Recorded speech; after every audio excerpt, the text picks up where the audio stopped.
evening, everybody. Welcome to the November 9th, 2015 meeting of the Weare Board of Selectmen. We started at 6:30 with a non-public to discuss personnel, and that brings us to 7:15. And I ask everyone to rise for the Pledge of Allegiance. I pledge allegiance to the flag of the United States of America and to the republic for which it stands, one nation, under God, indivisible, with liberty and justice for all.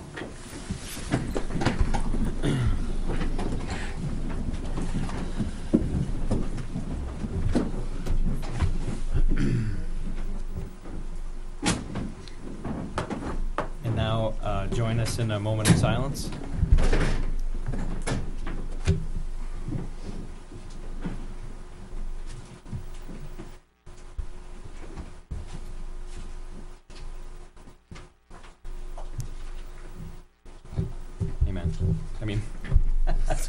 Okay. Thank you. Public comment.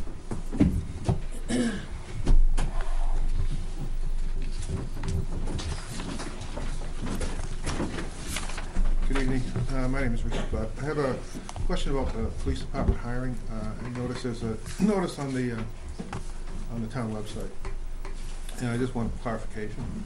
It said full-time officers and part-time or reserve officers plus administrative assistant, secretary, yes.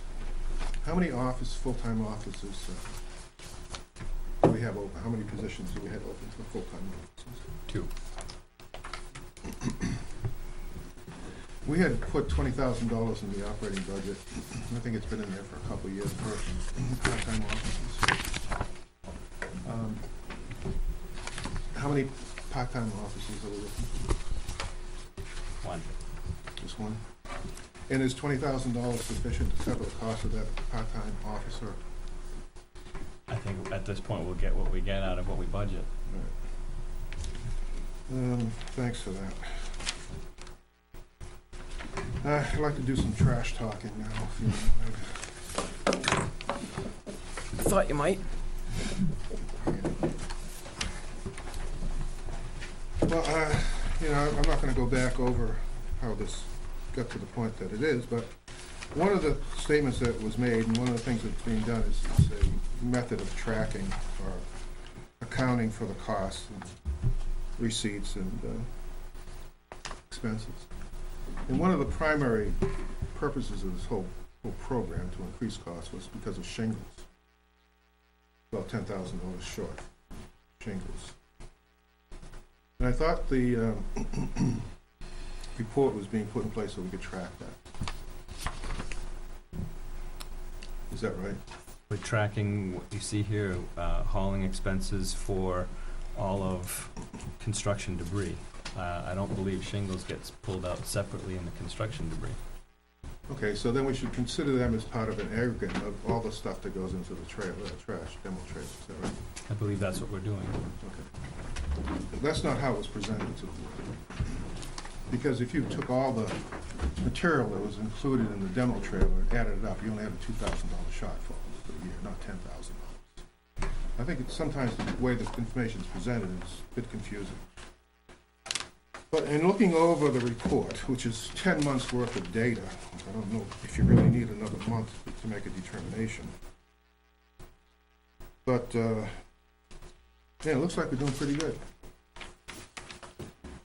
For the entire year, we've never had a balance at the end of the month where it was a negative balance. It's always been a positive balance. And we actually started the year off with $6,000 in that fund, revolving fund. In January, we had $3,700 at the end of the month. February, $2,700. March, $761. April, $3,200. May, $2,800. June, $3,200. July, $1,900. August, $1,900. September, $3,000. In October, the first month that the fee increases went into effect, we had $7,000 left over at the end of the month. Now, what else is there that you need to review to determine whether or not those rate increases were justified?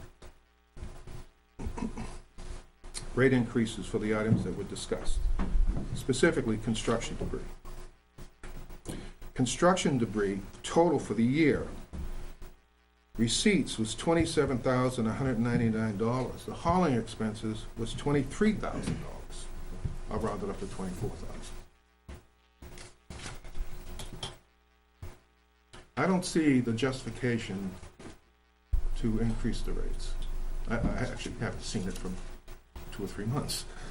But now that the data is starting to show that it's not needed, I would hope that you would revisit it and eliminate those additional costs. It just apparently doesn't need to be done.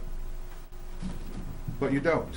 You've had opportunities to ask the Public Works Director about this at public meetings you had. The other thing is with the furniture.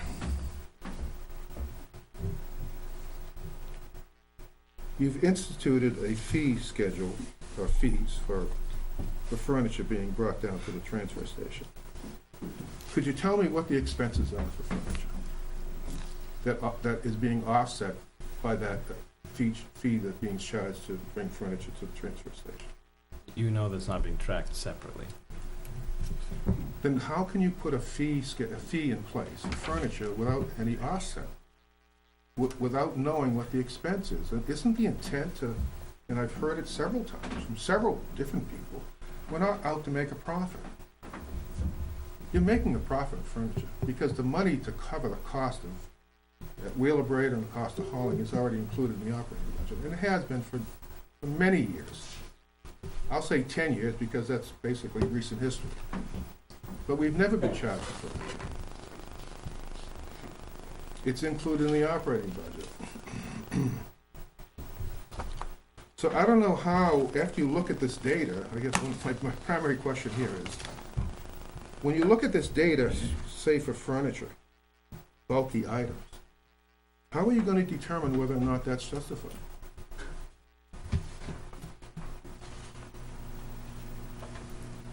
That's a good question.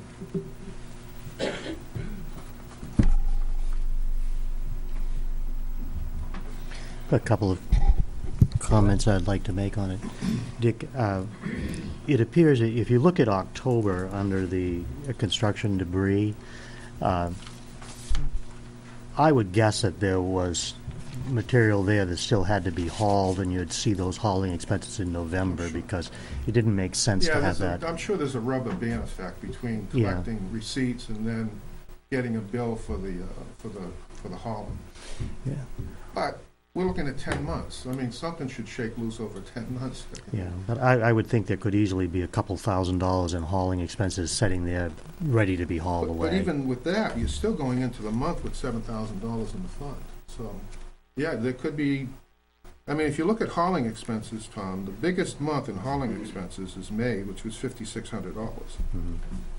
Spring cleaning. Huh? Spring cleaning, I guess. The other piece of that, when we were discussing what to do with this, things like mattresses and couches and so forth, if we were going to charge for them, one of the suggestions I think that I made it at the time was, if you're going to charge for them, they should go in the demo rather than in the hopper with the regular trash. But the problem with that is that they would get wet, and consequently their weight would increase, and so you'd be paying more. But if we keep the fees on those, I would like to return to that, because there really was. I have a picture here that when I was down to there was really a mountain of couches and mattresses out there. I was there Friday. Maybe you took the same picture if you went last Probably. week. Was there a brown couch on top of your Yeah, picture? Actually, the brown couch was being forklifted into the trash dump. Yeah. I mean, there was a lot of stuff there. Yeah, there were a lot of mattresses. Yeah, and it would have made quite a... But I don't know if that was a day's worth, a week's worth, or 2 weeks worth. Or No, I don't either. But I thought I'd take a picture for your benefit. I took a picture as well. I probably the same picture. But I'm concerned that you're not going to be able to make a judgment because you have nothing to compare the cost associated with removing furniture. And that's exactly what it is, was a judgment. based on no information. The questions weren't asked, so it's disturbing to see that, you know, if you go back to a couple months ago, and I know we want to look forward, but, you know, there were very few questions asked, and I think it really needs to be revisited now. That is why we're tracking it. I mean, that's what we said when we started, that we were gonna track it, and Beth's been doing a good job giving us these reports every month. I thought we changed the rates for August, not October. In mid-August, I think the rates would Mid-August. change. I'm not counting August in terms of, you know, a big impact. But In September. if you just considered going back to August, before the rates were, September and October were when the rates went into effect. So you got 2.5 months worth of data here, approximately. And I think you got enough data here to make a decision that the rates don't have to increase, and that we shouldn't be charging for furniture.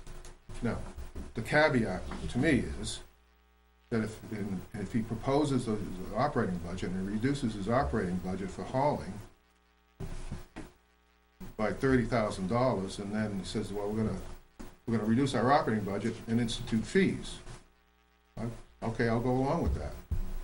That's a big difference, but if you're gonna charge fees for furniture, if the cost is already in the operating budget, then he's gotta reduce his operating budget to offset that for the taxpayers. Just like they did when they initially did this. They reduced the operating budget by $30,000 because they instituted fees. The other thing that bothers me a little bit, I'm gonna take up too much time, is that when you look at this, one of the sheets of his budget printout, of his, the report, it shows that the revenue from recycling is offsetting his budget. I think that's just a dangerous thing to present, because it isn't an offset to his budget. And it's money that is used to offset our general obligation. And you guys just got through setting the tax rate, and you can see approximately 50% of the money to support the tax rate was offset by other fees, which we eventually paid. It bothers me to see that he's using that as an offset in all the recyclables as an offset to his budget, because the bottom line on that page says over or under, over or short money. And he shows that he's short $86,528. Now, that's revenue from all these recyclables that he's using as an offset to his budget. That's not the case. It's general, it goes into general fund as general revenue. Right, I think it's just for comparison purposes, just to see how it works out. Of all the items that are listed here, the good people of Weare who recycle are generating that income, Yep. except for one item, furniture. We're being charged for that. And that money's being used as general revenue. It shouldn't.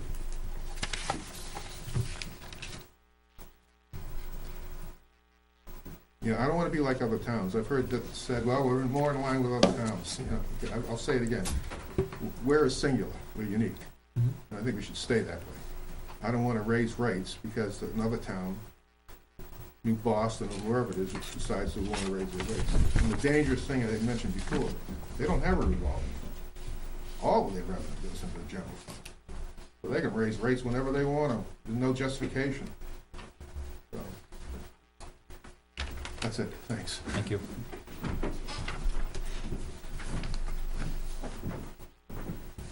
Anyone else for public comment?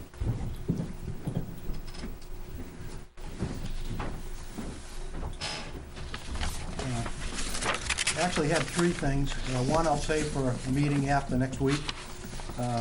One question in my mind that came up with the last speaker. I find it a little ironic that a private citizen is doing the homework on monitoring, the word monitoring is used quite a bit, of dump fees.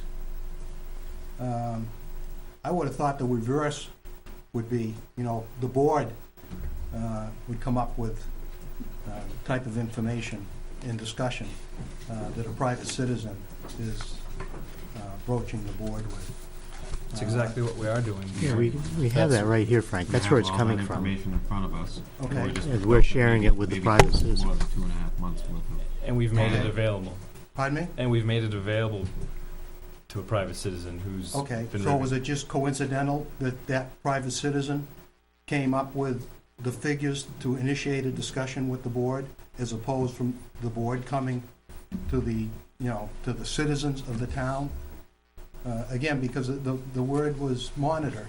Which is exactly what we're doing. We're looking at it every single month. Okay, It's public information. Anybody can get a copy of it. I'm not questioning that. Okay. But the private individual is broaching the board with that information for possible discussion. Is reacting to And- it. Pardon me? Is reacting to that information that was Right. produced Right. here. Right. But I would think the reverse would, I would think the board would be the ones to initiate that type of discussion amongst yourselves, again, because when the rates were approved, a couple of members, one specifically, said they were gonna monitor. But, me as an individual, I haven't heard the selectmen had any type of presentation or discussion amongst yourselves as a private individual has proposed to you. So, Well, we have though. okay. Yep. Okay. So that came up tonight. The other thing, you're gonna start the budget process with a couple of departments tonight. And I'm curious to know, and I hope it's recorded, it's either yes or no. Did the board put any type of cap, parameters, percentages for the department heads to, shoot for their budgets? No, we're gonna react to what is brought to us. Okay, so it's the same as last year. And there was just a free-for-all. Year before. Yeah, well, possibly. Again, keeping in mind, those on the boards that like the government, there's no cost of living increase for seniors. I'm only using seniors, but more to the point, the government says that there's no inflation. So if folks of a mind that are making up budgets are of the frame of mind that there's no inflation, then those budgets should reflect that, without question. I mean, federal government knows everything, supposedly. So that's the answer. There's been no percentages set, no caps or anything like that. No, Okay, that's all I need. Thanks. thanks. Anybody else have any public comment? Is the, you can just repeat it. It's a long way. It better be brief then. It's a long way to the vote. The noise ordinance, have you updated it? We have, it should be on the Has it been website. posted? Okay, so what's up there now is the latest? Right, yeah. So the question was, is the noise ordinance been updated and is it available? The answer is yes and yes. You can find it on the website. Thank you. Any other public comment? Okay, we'll move to department head. And I hope he's out there. I'd like to recognize Chief Sean Kelly. John. I'd like to open this evening, if you wouldn't mind indulging me for a moment, to recognize an outstanding employee. Rather than try and make something up, I'm just going to read the letter I wrote. This is dated October 21st. For a variety of reasons, we've had to delay this recognition, unfortunately, because frankly, our employee should have been recognized a lot sooner than this. Anyhow, Jesse, want to come on? Jesse Nelson. Often unsung, the role of the animal control officer is grossly understated until that moment when the invaluable contribution you make to the overarching humanity of the community is realized. This past week has proven to be such a moment in time. Some weeks ago now. Organizationally, it is the core value of the agency to be honorable in all that we do. In part, honor is defined as our commitment to protect those that cannot protect themselves. By intervening on the behalf of Nico and rescuing this malnourished horse from the hell that had been imposed on her, you have demonstrated your commitment to our core values. Thank you, Jesse, for your excellence in the care of animals. Your actions are in the highest traditions of law enforcement and the animal protection. This letter of recognition has been entered as a permanent record of the Weare Police Department.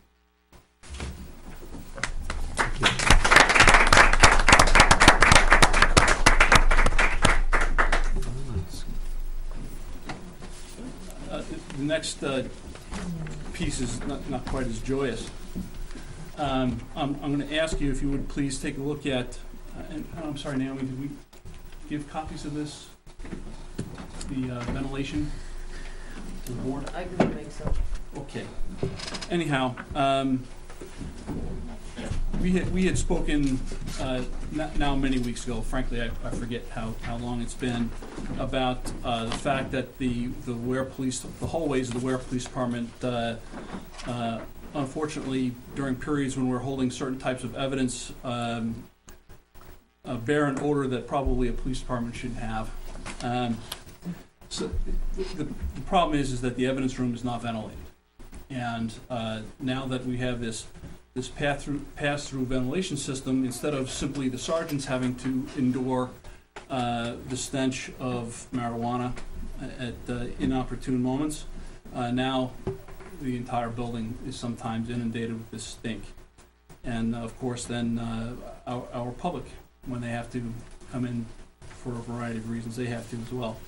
So what we did was we sought out three proposals from three vendors around the area, asking for a variable speed ventilation system to be installed, and we got quotes back ranging the low of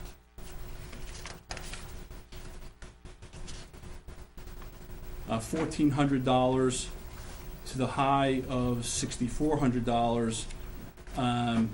Both of those quotes are from out-of-town folks. The low does not include the installation and so forth of the electronics and so that we'd need. So the median is a local Weare vendor, and their quoted price is $2,245.91. I'm asking that be paid out of our building maintenance fund if those funds are still available. So, have you reviewed this with Naomi? We have. So, is there that form filled out? There's a form that identifies what monies are available and what the request is? No. Okay, we'll need that. Okay, we'll take care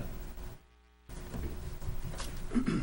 And my last piece of business, unless you have something else for me, is what we have in front of us here. And I think Naomi's going to have to be back here for this, because there's a piece of this puzzle that I don't fully understand. She's given you a copy of the proposed budget based on current staffing levels, and that is not what I'm proposing for 2016. In fact, I'm proposing something significantly different. I'm just going to go ahead and plunge right in rather than delay this any further. I think that there was a pointed question here in public comment asking about whether or not you had limited us by percentages and so forth, and very correctly, I think that you've asked us as department heads to provide you with a figure for those services that we're going to need throughout the course of 2016 to provide the level of service that the community is asking for.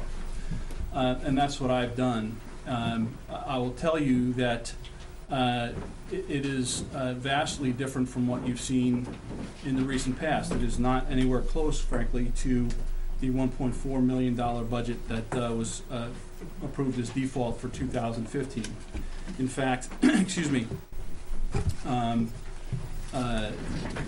the bottom line, so to speak, if you will, is $2,006,180 for 2016.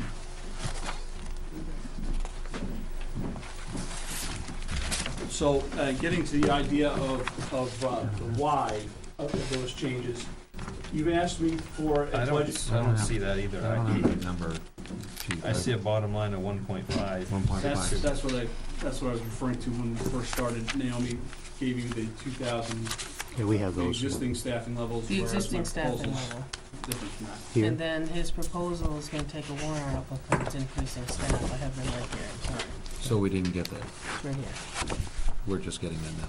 Well, I didn't wanna confuse the deal.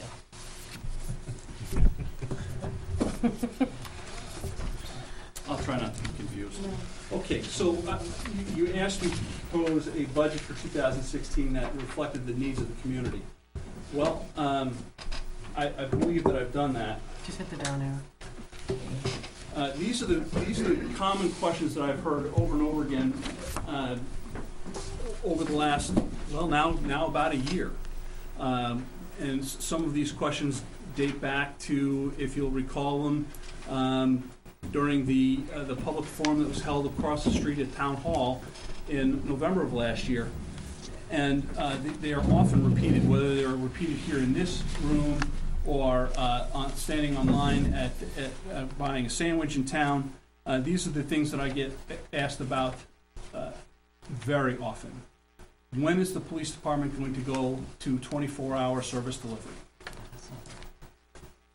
Do you need me to wait for something? No, I'm just trying, you don't wanna Trying look to at the adjust the TV. TV to I'm trying to look make at the your- TV. Just go Oh, ahead. okay. When are we going to assign an officer back to the schools for, as a school resource officer and deliver the DARE program? How are we, or when will we, hold the Weare Police Department accountable? What are you doing about a variety of problems that residents experience in their neighborhoods? Speeders. One of the things that we heard quite a bit about over the last year was logging trucks. People blowing stop signs, barking dogs, which we'll be addressing in some part at least, hopefully next Monday. The sound of screeching tires, again, next Monday. OHRVs traveling on the state and local roads when they're not supposed to, and those kids. What are we doing about those kids? And why hasn't their crime that they've reported been solved? I put a little bit of a quote down there. It refers. I'll give you the history in a minute, but one of the things that I've said here in the past is that, very frankly, I'll give the town of Weare whatever you want. If you want a cop on every corner, though I will advise against it, if that's what the town wants, that's what we'll make happen. If the town wants to have a single police officer mounted on horseback, well, again, I will advise against it. If that's what the town wants, that's what we'll make happen. The comment, a policeman on every corner, historically comes from, this isn't something that happened yesterday. This is 1888, rather, when the London Bobbies were investigating the Jack the Ripper case, and they were taking police officers out of the slums and putting them into the nice neighborhoods to make sure that the rich folks were protected. And very frankly, that's not an appropriate way to do business. And of course, I hope we've learned our lessons over the ensuing 150 plus years, but maybe we haven't. The idea is that every resident here in town has equal access to law enforcement. Whether you're on Route 114 or in the remotest corners of the town, we need to be able to provide those services. And very frankly, right now, we are not doing a very good job of that.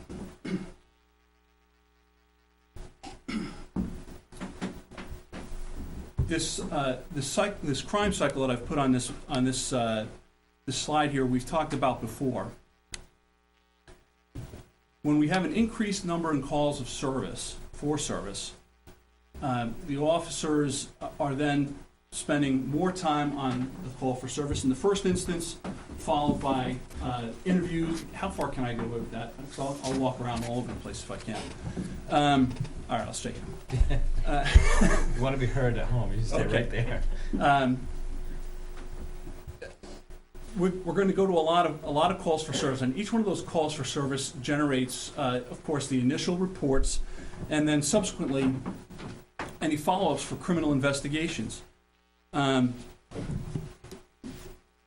excuse me, what that increased number of calls for service and follow-up does is it decreases the opportunities we have for preventive patrol. So in other words, a patrol officer that goes to number 123 East Overshoe Drive is now unavailable to drive in front of your home and potentially prevent a future crime. When we do less preventive activities and increase the opportunities for crime to occur, we get more calls for service. And as you can see, that cycle can turn into a cyclone very quickly. The two figures that I put down there on the bottom, very frankly, I pulled those up today, and I was a little bit astonished. I know our guys are busy. I know they've been flat out busy. You can see it in their faces with how tired they are. In the first 3 quarters of the year, over 7,000 calls for service. For a police department that has not been at full staff since I got here in July of 2014. And in the last 5 weeks, another 645 calls for service. That's a lot of calls. That's a lot of calls. What has this resulted in? Well, of the investigations, now not all of those calls are resulting in a criminal investigation, but a substantial number of them has. And of those, 38%, or 2 in every 5 calls for service, has involved family violence, sexual assaults of one nature or another, and child pornography. Those are significant cases. The increased follow-up that you see in that crime cycle gets driven through the roof with cases of that nature. The technical expertise that has to be demonstrated by those officers in order to successfully bring those cases to conclusion is extraordinary. They have to seek out partnerships with the state police, the county attorney, in some cases the New Hampshire Attorney General's office, depending on the level of the crime and where it's going to be going.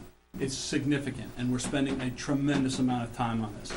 All that lends itself to the perpetuation of crime, and that we're not able to get out there and do those preventive patrols the way we'd like to. It is not insignificant that 33% of all the calls, of all the criminal investigations rather that we've taken in that first 3 quarters of the year involve drugs and alcohol, nor that 41% that we have a 41% increase in DWIs for that first three quarters of the year. What's interesting about that is it's 41% increase over all of 2014 in the first 3 quarters of this year. A couple of more statistics to bother you with. Again, in the first 3 quarters of the year, we've seen 103 car crashes. 54% of them have occurred on state roads. Well, the other side of that is 46% have occurred on town roads in front of your homes. The 2 numbers below that in the yellow and green, 90 summonses, 386 motor vehicle warnings. That is significantly different than you would have seen in 2014 at this time. There's been a change of philosophy. My thought process is that we carefully select police officers, we train them to a high level of competence, and then we entrust them with our safety. The former administration required that if you stopped the car, you had to issue a summons, and if you didn't issue a summons, you were subject to discipline. That doesn't seem to work for me. Frankly, I don't think that should work for the town of Weare either. The one thing that I ask is that officers use their discretion and work on that top number, 103 car crashes. That's the number I'm most concerned with. That's where people get hurt and their property gets damaged. If we can issue warnings and summonses in a balance that achieves a voluntary compliance and gets folks to drive more carefully, stop texting while they're driving, drive more slowly, be careful during the commuting hours so that our children are less at risk, our new drivers are less at risk, you and I are less at risk, then that's exactly what we're going to do. Some more other things there that are significant when you're particularly talking about staffing levels is that of 532 incidents, that's where we are actually drawing a number for an offense that we're investigating. something other than a simple shake a door or something like that. But 532 incidents in the first 3 quarters, 134 of them, a little bit more than a third, require 2 police officers or more to bring to resolution. When you're only dealing with a shift that has 1 guy on it, and sometimes 2, that means for the duration of that calls for service, anything else is being put on the back burner. We're not getting to that until later. Similarly, we made, in the first 3 quarters of this year, 141 physical custody arrests. 127 of them required 2 officers or more to bring the person safely into custody. It's not coincidental that it's actually a little bit less than 2% of our arrests required any force at all. That means 98% required no force at all. They just simply applied handcuffs. That's good policing. In the 2% rather, that did require force, they did not require the use of tools at all. It was just a matter of somebody wrestling with them, and it took them a little extra effort to get them into handcuffs. Again, that's good policing. It should not come as any surprise considering how often drug cases are on the front page above the fold in our media. But 61% of our arrests so far in 2015 have involved the use of drugs and alcohol. That's significant. One of the things that they talk about as an ancillary effect of what's going on with the opioid epidemic is that the users of these drugs are not the only victims. So are our quieter communities, or thought to be quieter communities, such as Weare. A lot of these addicts are turning to crime in desperation to feed their habits, and they're breaking into our homes, in our cars. They're committing crimes to raise the money needed to feed their habits. So, what's happening in Manchester? I've been asked a number of times, do you have a problem with heroin in Weare? I don't know. What's a problem? We've had more than one overdose. So as far as I'm concerned, that's a problem. Maybe not as awful as what's experienced in Manchester, but it's a problem. So we have to deal with those types of things, and it's not going to be any easier over the next foreseeable future. All right. So what do we need to do? Obviously, we need to improve our operations. We have 60 square miles here in town, and if you look at our road miles, we have about 140 miles, and that's on the low end because you're not going to count all of the side roads and traversable byways down there in Clough Park, for instance. Some of the Class 6 roads that are accessible and used by our summer residents during their recreational periods that we can get to during the summertime. That's a lot of those just are not included in that 140 miles of patrolled roads. Those are typical patrol roads here in town, both public and privately maintained, paved and dirt roads. If you dedicated your time entirely to only driving those roads, you didn't take a break for coffee or use the bathroom, you didn't stop for a sandwich, you didn't take a call for service or stop a speeder, it would take you an entire 10-hour shift to go past every single road in town one time. I can tell you that has not happened since I've been here since last July. Never once has a shift gone by where somebody's been able to dedicate their time to just going past your home. Where are we compared to other communities? I think that's an important consideration. We are nationally. There's a statistic that suggests that there's about 2.5 police officers per thousand on a national level, 2.1 throughout New England, 1.9 here in New Hampshire, and if you use our year-round population of about 9,000, 10,000 folks, we're at about 1.1 police officers per thousand residents here in the town of Weare. And during that summer, when we go up to for 4, 5, 6 months, depending on how warm we are in the spring and how long Indian summer lasts in the fall, we're for 4, 5, 6 months we're down to less than 1 officer per thousand. Now, the staffing level that I'm talking to you about. Well, let me just jump back half a second here. Okay. The staffing level that I'm talking about here is adding 5 new positions, not 5 new police officer positions. And that would move our per thousand population numbers to 1.6 during the year, which is during the year-round, using the year-round population.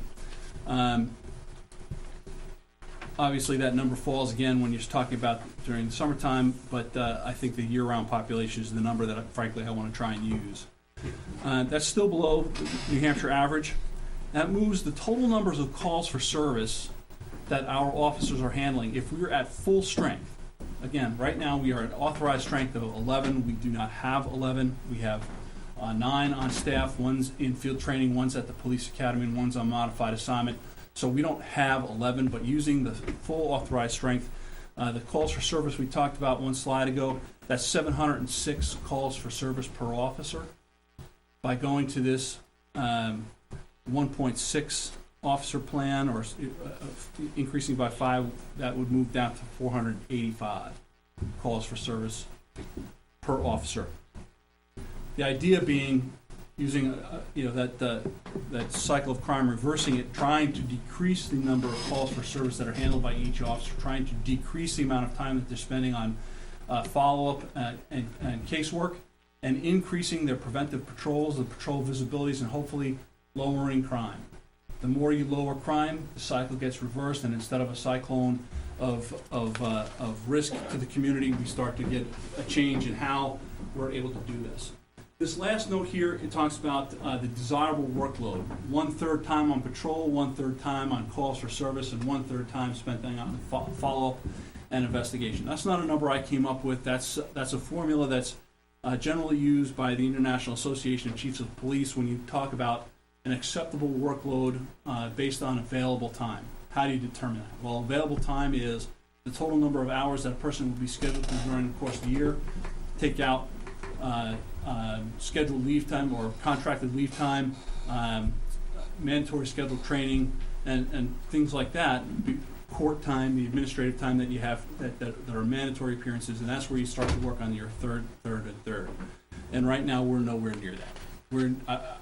And frankly, I'd have to apply a WAG formula, and I don't think that's appropriate for this discussion. All right, so what I've proposed in 2016 is, again, 5 officers, 5 sworn officers. Of the 5, I would ask that 1 be assigned as a detective.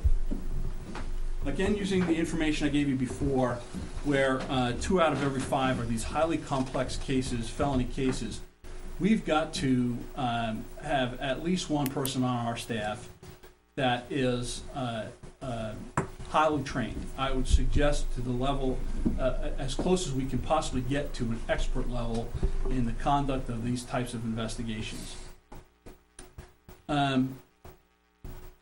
There's no such thing at a Weare Police Department where we are a small agency that we could have a division where one officer was specializing in burglaries, another was in sexual assaults and so forth. So there would be some generalization, but the transferable skills are enough that if we get them,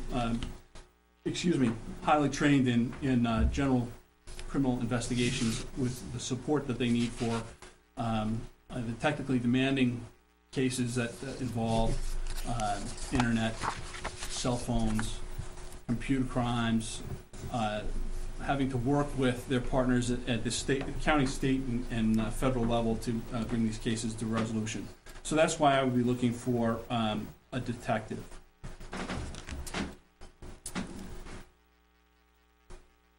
I would make 3 of them sergeants. Going back to that first slide where I talked about when are you going to hold us accountable?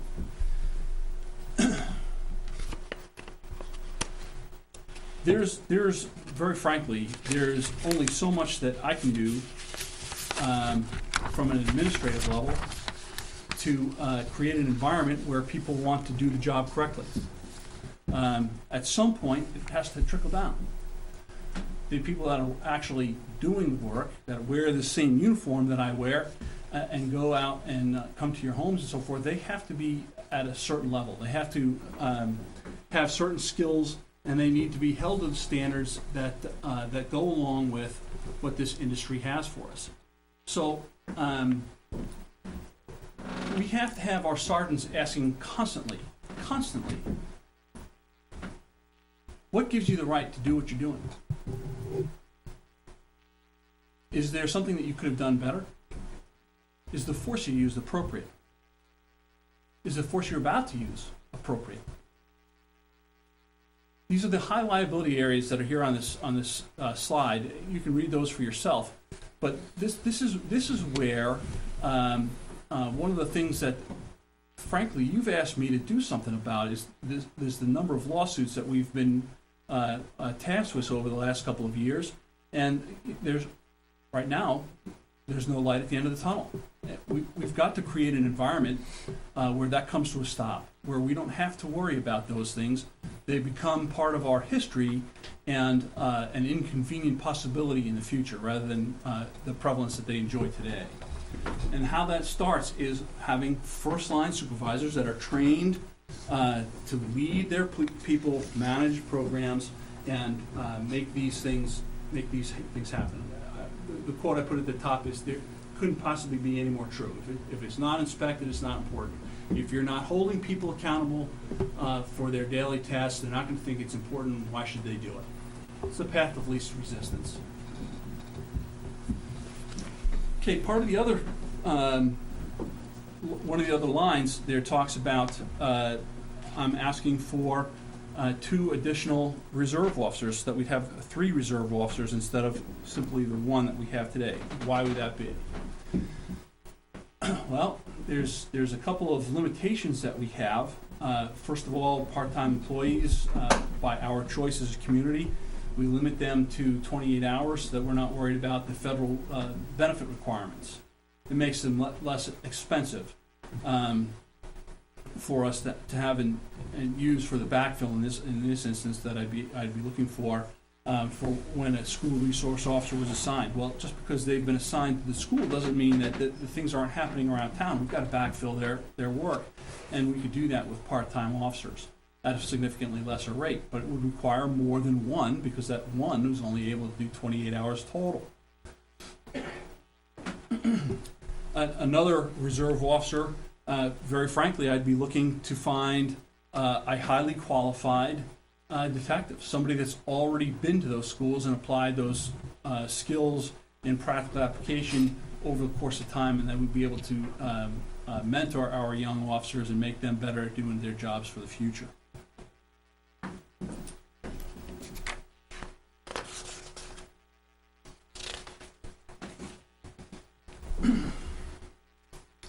Another line that you're going to see in the budget is our training line.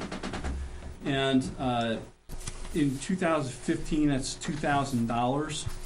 And I've asked in 2016 that be $10,000. During the course of this calendar year, we received a letter from New Hampshire Police Standards and Training Council, and they have, because of their own budget cuts, they've had to reduce, or not reduce, but completely eliminate a dozen or more job task critical trainings from their schedule. Trainings that ordinarily we would send our officers to at no cost at Police Standards and Training. Now we're going to have to send our officers to vendor-based training. It's going to cost money, and $2,000, very frankly, isn't going to do it. One of the things that you've asked me about is, should we have contracts with people that we hire, to make them stay? I don't think so. I think that if somebody wants to leave, why would we want to force them to stay? Because they're just going to be a disgruntled employee, and we end up talking to Primex about our lawsuit. But one of the things that we can do with training is further that environment where they want to stay, where they are valued and shown that we care for them by giving them the training that they need to do their job excellently. The more they do their job excellently, the more that they feel like they're being appreciated, and we're able to retain them for longer. That's the whole idea.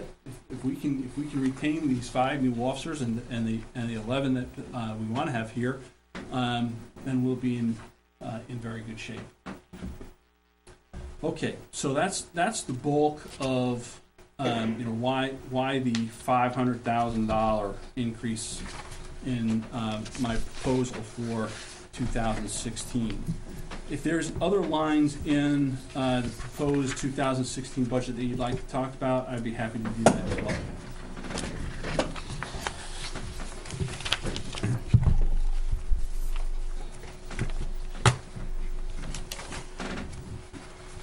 Just gonna talk first about the training. Even though we budgeted $2,500, only $526 has been spent this year. Hold on.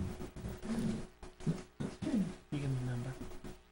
Keith, can you give me? Did you have a line number for me, Yep. Keith? 530, police expenses, officer education. Thank you. I'm assuming that's the training line that you're talking about, because Yes. you've budgeted to $10,000. Yes. So you're asking why 10,000? Why 10,000 when even out of the 2,500 we budgeted, only 526 was spent this year? I wish there was some wonderful answer I could give you. It's simply, we haven't been able to send our officers where we want to. It's because we have been so short-staffed. For instance, Lieutenant Hebert and Sergeant McSweeney, both of them were registered to attend, in Sergeant Sweeney's case, first-line supervisor training at Roger Williams University, and Lieutenant Hebert, mid-level supervisor training at Roger Williams University.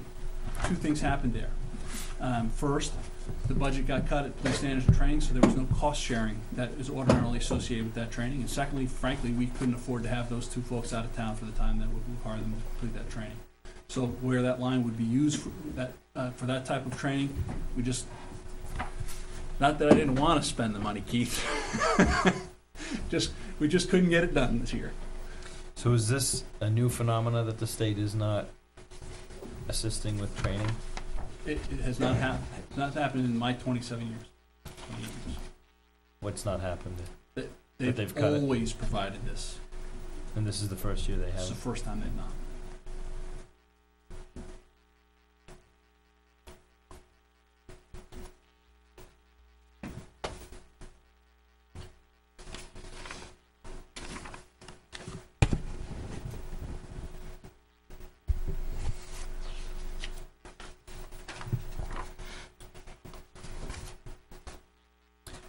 I guess, we're gonna go line by line.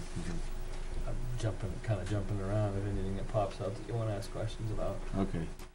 I'm gonna jump up to, the line 115, which is the admin and secretary. I'm seeing an increase of $12,500, we'll say. Why being it's a significant increase? Well, very frankly, Jim, we've only just put our toes in the water to fill that position. As you know, we've had that position. We're starting a new hiring process for that position, and I don't know what the market will bear. I've done some research, and the available figures that I have are about 1.5 to 2 years old, depending on who I've talked to, and the ranges start at about $16.50 an hour for a brand new, untrained, unskilled entry-level secretary, to as much as $21, $22 an hour for somebody that's been around the block more than once. So we're looking for someone that's So been this, around the block. what I would like to do is find somebody that is going to offer the town the highest level of service we can for as long as possible. So if I was able to find a candidate that had all these wonderful skills, and we could get them at a reasonable price, that would be fantastic. If we can find only that highly qualified entry-level secretary, then frankly we wouldn't be spending that $21, but we do need to have that flexibility. It's almost I'm just off the top of my head, it's almost like a $6 an hour There is a It difference, but it's the difference between, as I said, you have an 18-year-old entry level versus a, But we didn't, You is had a this full-timer and a filling? part-timer. Yeah. You used to 2 years ago, you had a full-timer and a part-timer. You paid What'd we the have full-time last year? 15, you had This- one full-timer, Full-time, one person, correct. which you were paying 15 Am I- and 13. Am I missing?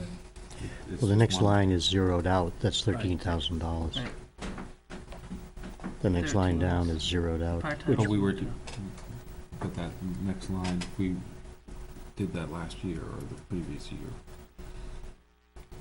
It's listed as having been in the 2015 budget. As a, well, because it was default, right? Right. So we merged that position from a part-time and a full-time to one full-time position, increased the compensation, and now we're looking to increase that compensation again That's the request. by roughly $3 an hour. Mm-hmm. We're paying $18.50 before? So just clarification, you're combining line 116 and 115? that's correct. That's correct. It's already been combined. That's already, In practice. that happened, In practice, but not in budgetary. not in budget, only because we're on the In default budget, but if you look at the 2015 expenses, you can Correct. see that it's been done. Yes, there's 24. Okay.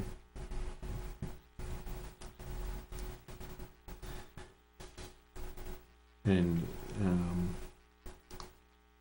does part-time need to go to vote as well? We're adding staff. If you're you adding want to staff, add, you you do. would want to do that anyway. Yeah, I just wanted to make sure. I think we've had at least 2 part-time people working for us before, and maybe 3.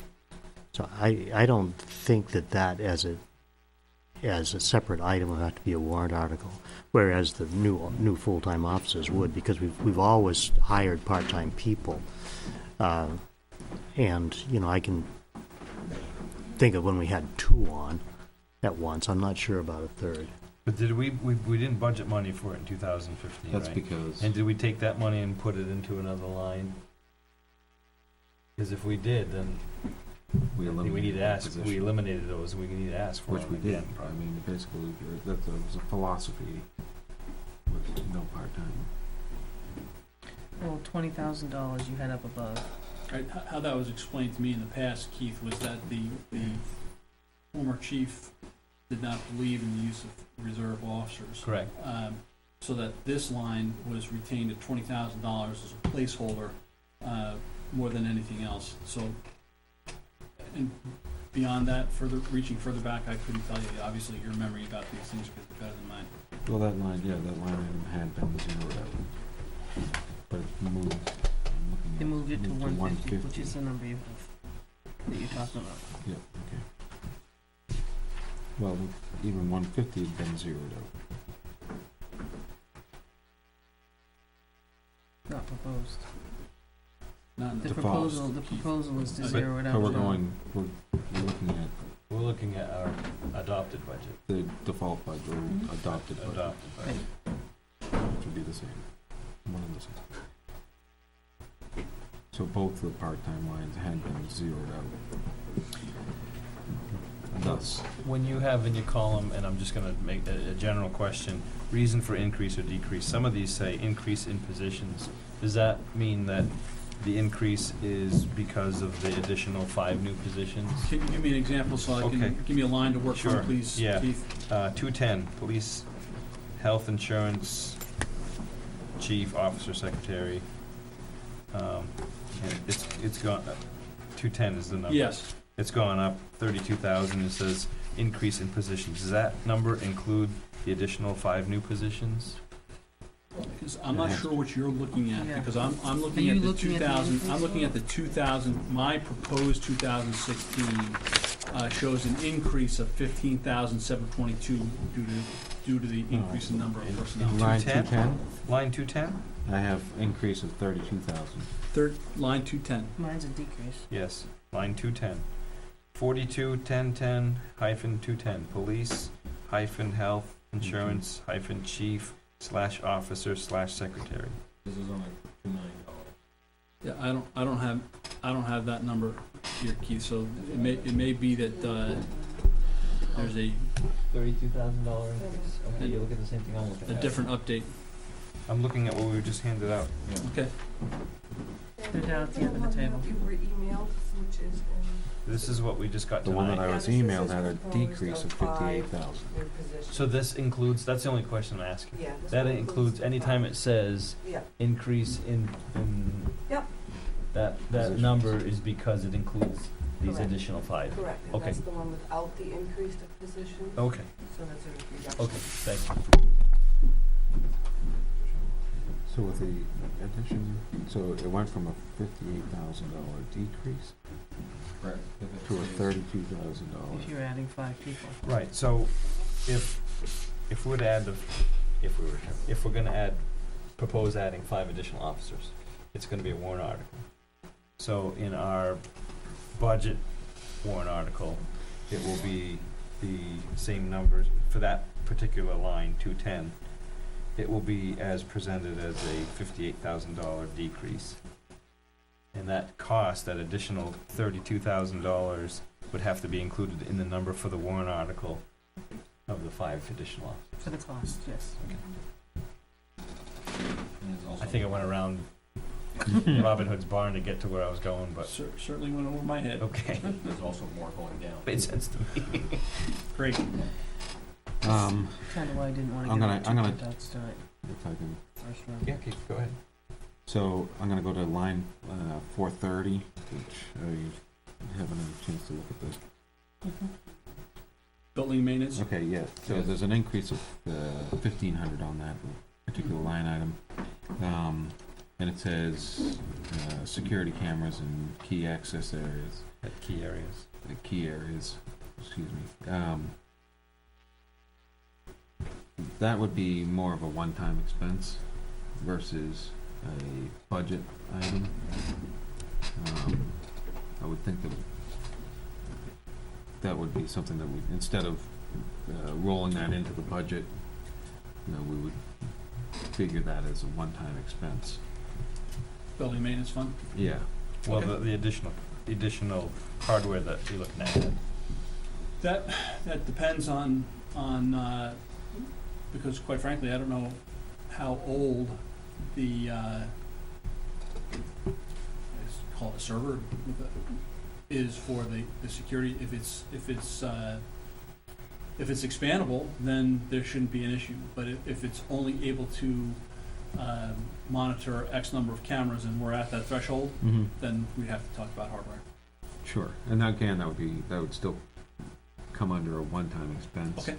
Versus, because just as an example, if we did increase it, let's just say it costs $5,000 to have those cameras installed.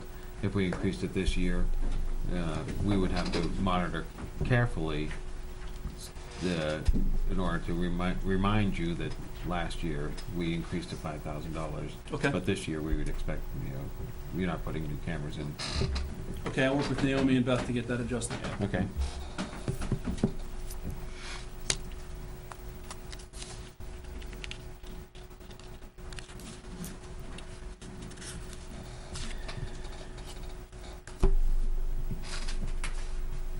Save that for after.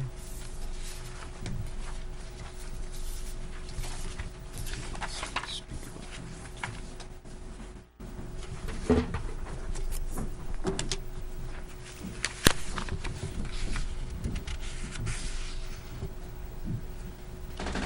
that.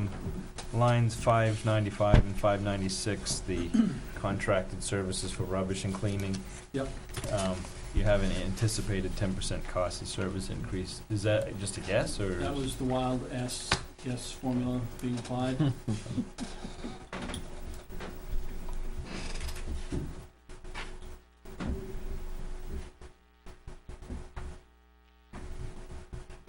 I guess I would say the same on that 610. Reading your note, I see that there's an increase of $2,000, which I'm for increasing it, but to double that line seems, especially since I'm going back over the previous years. But you're also talking about a budget proposal that has an increase of 5 police officers. So there's a little. Oh, I'm sorry. Sure, there's you know what, there's I'm a little going bit off of, I'm going off of the one that, anticipation and hoping that that's gonna work. yeah, I was going off of the one that didn't have the increase, even the one that didn't have the, Are you talking Five. 610, Jim? Line 610?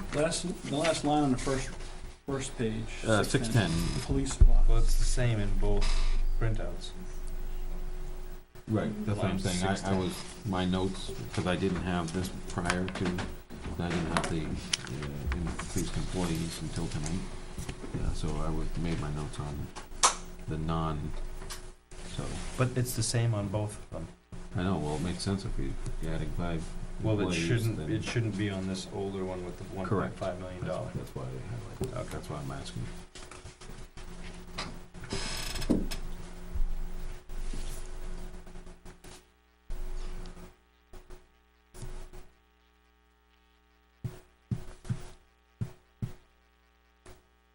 And I like to see line 635 was, nice job on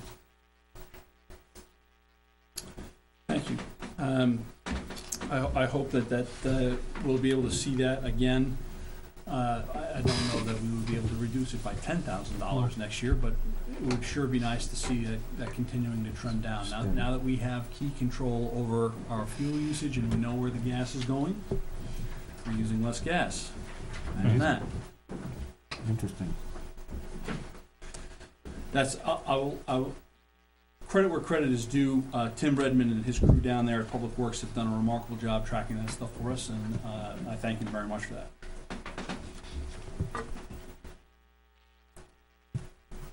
And I guess the last thing was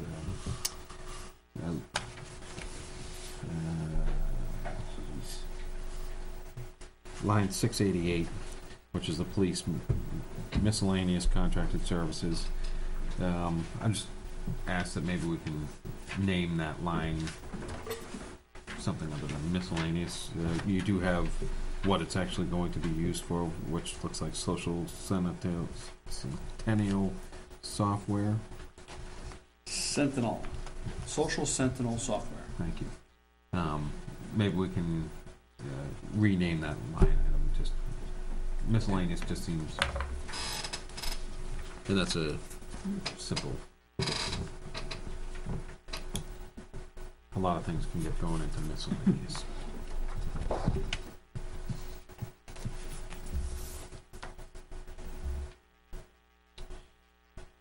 Line 700, police juvenile diversion. We spent no money in 2015? No. We didn't have an Explorers program, and we didn't have anybody assigned to the schools. Ordinarily, those dollars are used to support school resource officer and the DARE functions and so forth. And in this case, no money was spent out of that line for that reason. And this is restoring is there cost in here associated with restoring the SRO position that you think that would get spent because of that? I'm not sure I understand your question, Keith. Okay. Explorers is not in operation, right? That's correct. Okay. DARE is to go into school. Is that the high school, elementary school? And is there statistical information that DARE actually reduces drug use? Because I've heard that it may have the opposite effect. It has mixed reviews. Where I used to work, we stopped using it. We thought that the time was better spent having the officer in a variety of classroom settings. But there is a certain amount of folks that really like the idea of DARE. And sometimes the idea is enough The idea is enough. versus practical reality. So I'm wondering if we really need to budget for it. We're still talking about 700.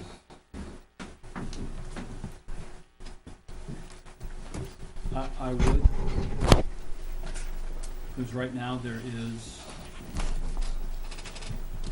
no money. If you removed it, then having no money for programs that are designed, they don't necessarily have to be there. But if we were to run a program where we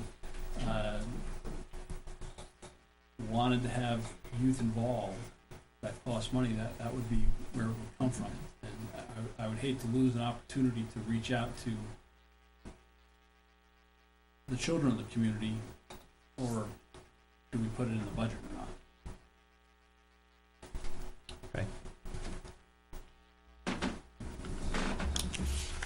I think it's important there be something in that line.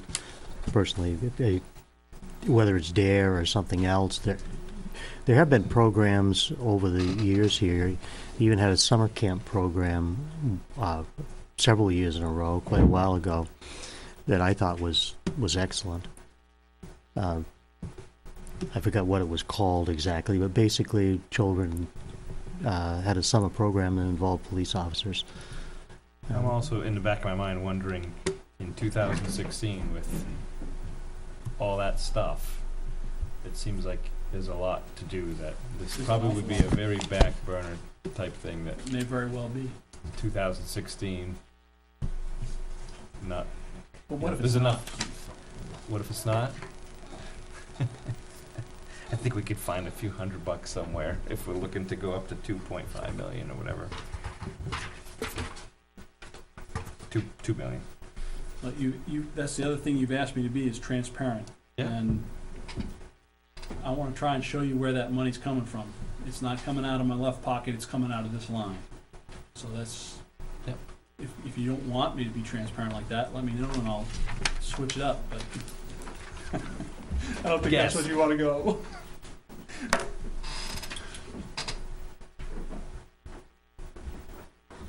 Chief line 740, 421, 010, 740. There's two 740 lines.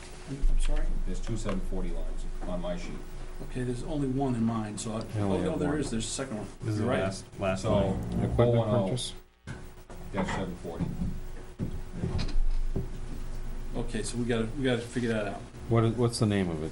We got one that's police equipment Cruisers. purchase, Yeah, and then equipment one is purchases. police safety medical gear. They got the same The ones last that- 3 digits, but 2 different Right. middle digits. Correct. It's a town code. I'll ask Beth about that when we're not here. So I guess it's a two-part flag. That's the first part. Second part, just looking at 13, 14, and on track for 15, under $500. And it's a $1,500 line. Where are you? I'm on that. Police equipment purchase. Purchases, cruisers. Yep. Now, proposed, the cruisers that we would be purchasing, leasing, that equipping them is rolled into the cost of the purchase, correct? That- Of that's the warrant article. That's gonna be the hard equipment purchases. What I mean by that is that's things that you're gonna bolt on to the vehicle. Okay. You know, lights, radios, partitions, sirens, those types of things. That's what's included as part of the proposed vehicle purchase. This line is where you have stuff like an accident investigations kit. I go down to Sears, I buy a toolbox, and we put the tools in it that we need to go out and investigate crashes. And that goes in the back of the car.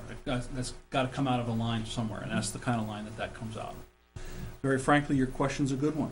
It hasn't been heavily utilized. In 3 years. Yep, I would anticipate that when I start pulling equipment out of these cars, that I'm going to find that it's defective and it's going to have to be replaced. if it doesn't have to be replaced, I'm not gonna replace it arbitrarily, but the money's gotta be there to buy the stuff from somewhere. So you expecting that pending the warrant article passes 16, that line will probably get consumed for 16, but 17 be drastically reduced? No. Very frankly, I'm not sure how much we're gonna spend out of that in 2016.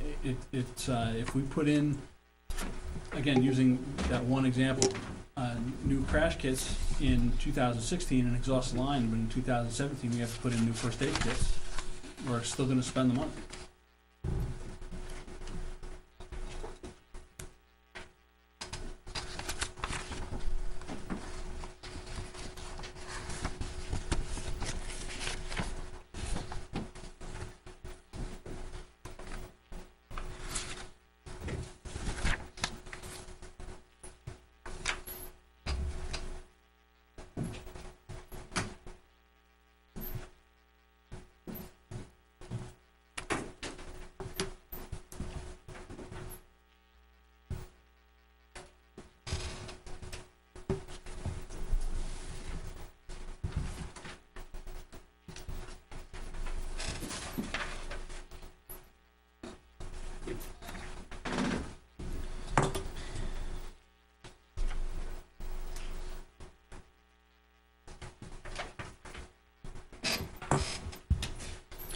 Beth, will you be able to pull out all of the costs associated with a warrant article that would be required for the 5 additional officers and readjust the budget worksheet so we can see it without the additional costs associated with those?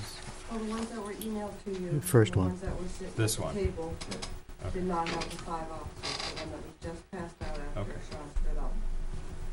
That's the one with the 5 positions.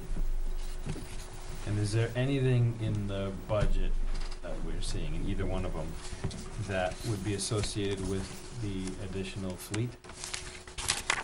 Just what, Just those What you said. consumable kits? yes, exactly. The fleet proposal that you've seen, and I think our last meeting is with finance in a week or so. That, again, is inclusive of everything with the car. And when I say everything, I mean all of the things that are permanently affixed to the vehicle. Not things that come out, get used on a daily basis, and as you pointed out, called expendables. The expendables are something separate. That's not included in that package price.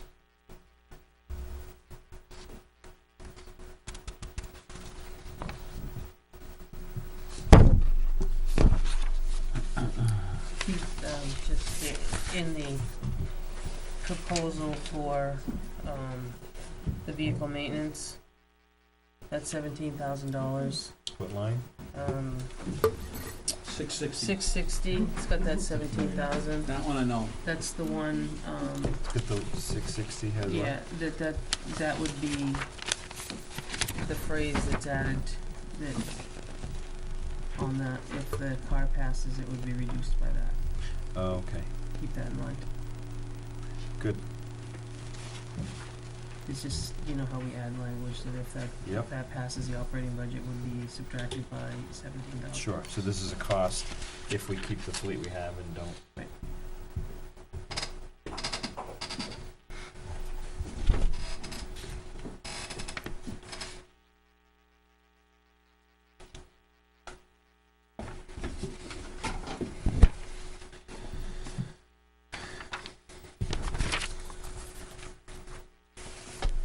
Chief, 6:30.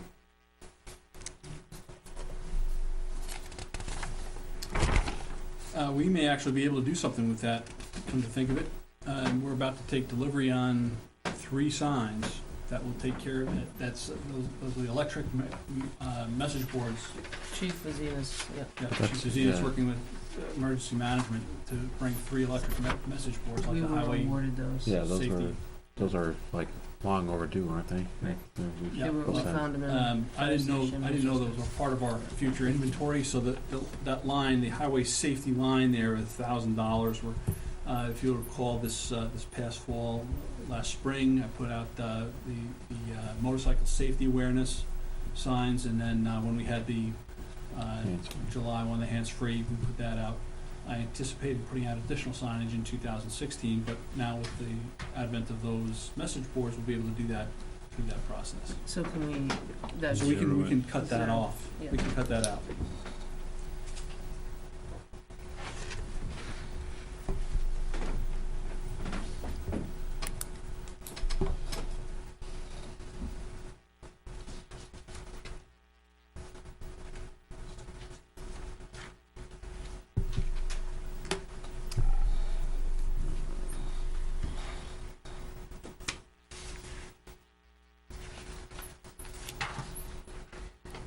So, I guess I'm looking at line 686, and not that I'm looking to add any money to the budget that you have, but you have replacement plan for the tasers begins in 2016.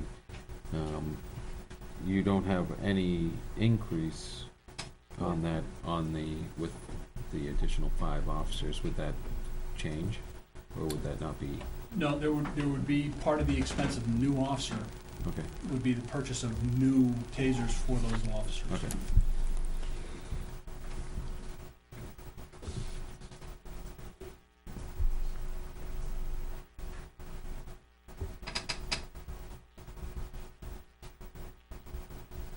And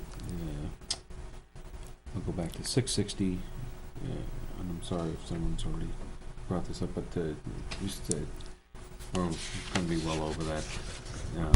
I see that there's an increase, but obviously It gets rolled back if the cruiser plan goes through. okay.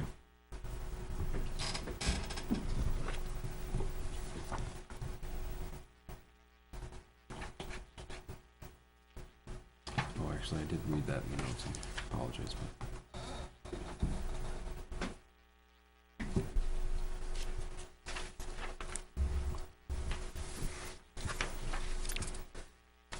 There's a lot here to absorb tonight.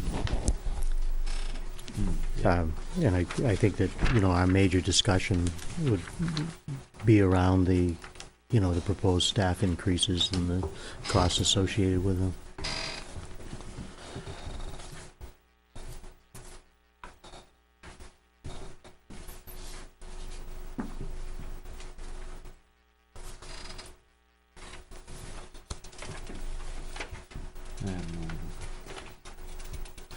While I was out, did you talk about the evidence room vent? We did. Okay, which is what I just gave you guys for copies. Yep. Just, could we go back to that for just a moment? That's the package I gave you. So you know what we need for that? There's 3 prices. Right, but we need the sheet of capital reserve, the fund with the balance. The balance of that fund is $39,256. It's on our sheet that we got tonight. Oh,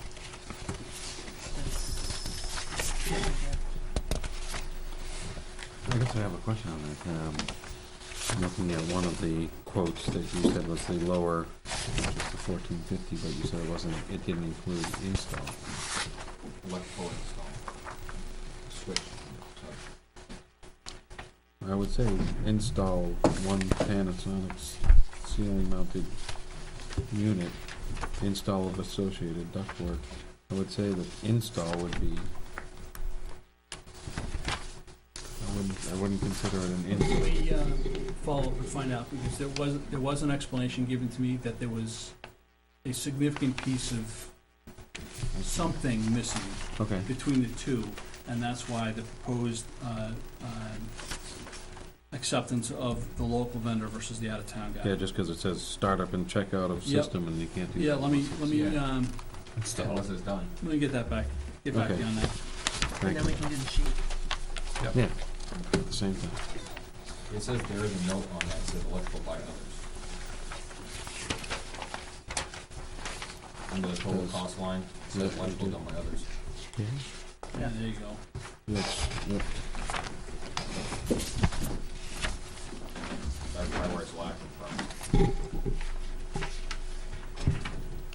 the reason I want to go back to it, if that's the case, and so there is that difference, and if the 224591 is the complete package, I wouldn't hesitate going ahead and putting that up for a vote tonight, knowing that there's $39,000 in that fund, and then, you know, we've had many occasions where we Have that signed. tonight.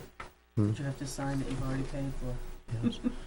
So if we just could have that at our next regular meeting, I would just like to know how much the electrical portion of that is, and is it that much below the, is it, push it above the next lowest bid? The difference between the two is, yeah, about $700.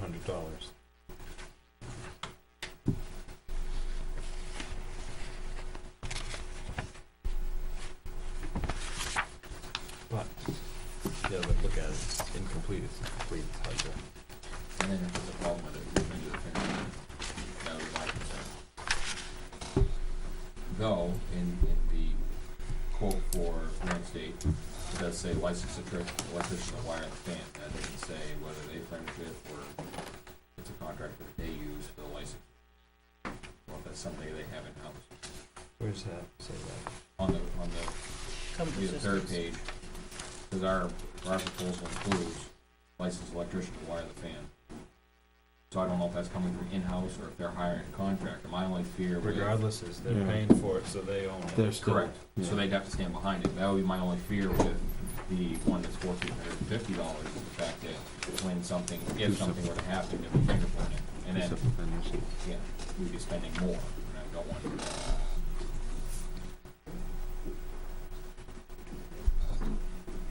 We'll get the answers for you for the next time we meet. Anything else? All right. Thank you. Thank you. Me, Naomi, can I ask questions? Sure, if you'd like to, just come right up. Is my name? Sure. Think we can tell them.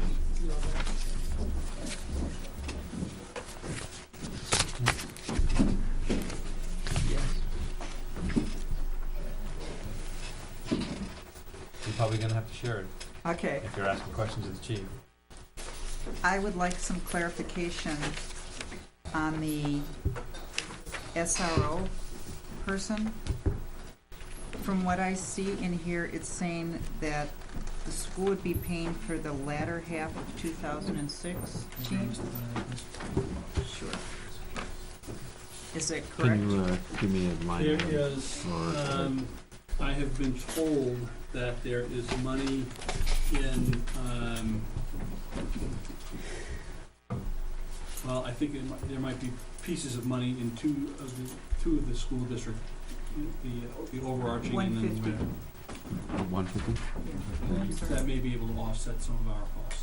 Okay, but what they're telling me is, that what you're saying is that money is for the latter half, which would be fall of 2016. That's the latter half of 2016. Well, that's, I wouldn't have anybody hired in time to have them, working in the schools in the 2015, 2016 school year. It would be the 2016, 2017 school year. Okay, and that money you would like to use to offset the revenue to fund a third part-time position, is that correct? That's correct. may I? Just to clarify how that works, it always has with the SRO officer. It's included in our budget, and it's paid for out of the town budget, and then the school district reimburses the town, and that reimbursement goes into the general fund. It doesn't go into the department budget. Am I correct? Yes. Yeah. We list it as a source of revenue. Yeah, it's listed as a source of revenue, so it does offset it, but it doesn't offset it in the sense of going back into the department budget. It offsets it in that it goes into the revenues It received. goes into the revenues so that Kinda like furniture. in October, you could possibly offset the tax rate with it. But Yes. it does not give the taxpayers a break in the year because we are basically funding it, Well, correct? no, not really, because you, your tax rate isn't set until the end. You're not funding anything until the tax rate is set, because your tax rate in the spring is 1/2 of the previous year's. Just it's more of a cash flow issue than anything else. But then in the fall, your tax rate is set, and that takes into account the revenues, which is usually why we can offset some, sometimes more than others. You understand what I mean? Mm-hmm. Okay.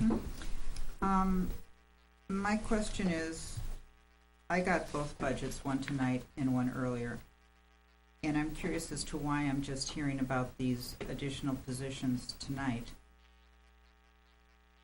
It's being proposed tonight. Okay, you did not know about it prior to this? No. No. This was a surprise to We everybody. got the same handout you got. Okay. All right. Thank you. Just to clarify that a little bit, though, our finance administrator and town administrator had put together a package for each department for salaries, and those are what were plugged into their initial salaries and benefits that were plugged into their initial budget.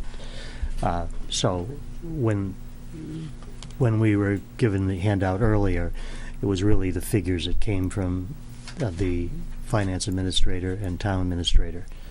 Status quo. Yes. Okay, because I would have thought coming into this that we would have had these figures ahead of time, because that's part of what this process. But it can't be in the operating budget. Correct. That's It why. cannot Because be that's at why all. the confusion is the two printouts. All right, Because any increase in the personnel has to go on a warrant article. correct. So staying status quo is why I didn't want to confuse the issue, but, Okay, you know, you can that's see what I the wanted to check difference. and see. Thank you. Thank you, Chief. Also, Chair. Thank you. Good night. Thank you. Good night. Right.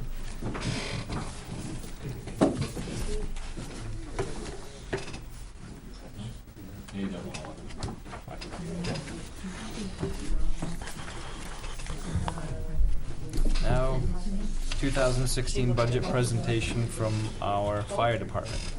Just, if you have PowerPoint, we can turn it on. Oh, I got a screen in my car. I think we already got yours. You went the old fashioned way. Okay. Didn't have this. I don't have this. We tried. Thank you, sir.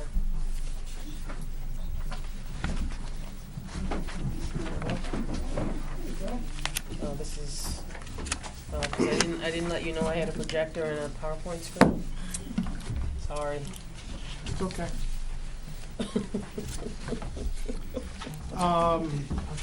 So, are we all set to go? I'll be as brief as possible. We- Handed out a little packet, it's got some stats in it that we'll talk about in a sec, but I just wanted to talk about a couple of the highlights from 2015. Most notably in the personnel part is we had some longevity awards that we gave out, or length of service awards. Scott Dinsmore had 30 years with our department, which is pretty impressive. His wife Ann Mary had 20, Diane Sterling had 20 as well, George Bodette has 10, Dave Ascom, Courtney Ozier, and Paula McGrade, he has one, has 5. 30 years in any organization is quite a feat, especially where you're giving your time and your patience and everything else. So it's the top two, Scott and Ann Mary, both got a crystal Well, waltz thing that sits on your mantle, and it's engraved, and I think they look pretty nice. So did Diana Sterling. She received hers earlier this year. 2015 is a very busy year for us, not only in call volume, but also in all the other things that we do, training, inspections, things like that. And that demand has been felt by our people. And we have less people than we had last year, which is less people than we had the year before. And so they're really feeling the strain of having a large amount of calls placed upon them. One of the highlights, I think, of this year is that we have 4 people who really benefited from the service that we provide, and they were saved from, some of them from being dead and brought back to life, and some that will most likely would have died if not for the intervention of the fire department and the EMTs. In my career, seeing more than one is unusual, and so having 2 cardiac resuscitation saves is really something special. So that was nice. I can take you through this real quick. The first page and on the stats is just incident type by month. We broke those down, EMS versus fire calls, EMS being medicals, that includes motor vehicle accidents. The fire calls are everything else that isn't those 2. Incidents by day of the week. That's broken down by when we have staffing and when we don't have staffing. The people that we have during the day is delineated in that. I don't understand. Call and staffing, what's the difference between that? Well, call is our call people, so those are in essence kind of our volunteers, and the staffing is when we've paid people to sit in the fire station, the per diems, as they're called. I'm surprised to see Wednesday being the day. Yeah, it used to be that I would have thought the weekend. that Thursday was kind of the slowest day of the week for some reason. Mondays, it kind of you see more in the beginning of the week than Thursday. It kind of peters out, and it starts back up on the weekend. But what's interesting to note is the weekend is as busy as any other time. The next one is incident totals by year. That looks at the last 6 years. There's a trend line on there. Everything's kind of pointed in the up direction because that just seems to be how it's going. 2015 is estimated. The way we looked at that was we took where we were October 31st. We looked at where we were in October 31st and all those previous years. We came up with a percentage, an average percentage. We just multiplied that out. I don't think it's going to be 752. My guess is we're going to be around 7.25 is my bets on that one. Average response time, this one kind of surprised me. I looked this up today. Our average response time for when we have staffing is pretty good. Weare is a big community. It takes a long time to get from one end to the other. But the troubling thing that I saw was for when we don't have staffing is the response time increase several years ago was 12 minutes. And now it's around 15 or a little over 15 minutes. And so we're seeing it's taking our people longer to get to calls. One, it could just be the function of the calls are in places where it takes longer to get to, but my suspicion is that sometimes it takes longer for our people to get out. And some of that is we have a very limited supply of people to go to these calls. They're on call every 4 nights, and it is some weeks it's absolutely punishing for them to be out there. Where they have to get up, they got to get their stuff on, they got to go.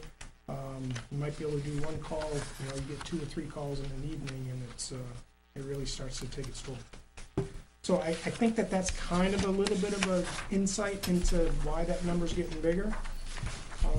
The next one is the percentage of overlapping incidents. It's where we have more than 1 call going on at the same time, and that number is getting bigger. That's an indication of how much capacity we need to have in our system, because we're seeing, not only is it we have 1 call today, we're seeing 2, 3, 4. We had 8 calls in a day last week. So we're seeing that percentage of times where we have multiple incidents at the same time starting to creep up. And that's something that we're going to need to pay attention to. The next one is just the budget, where we fit in the municipal side of the budget.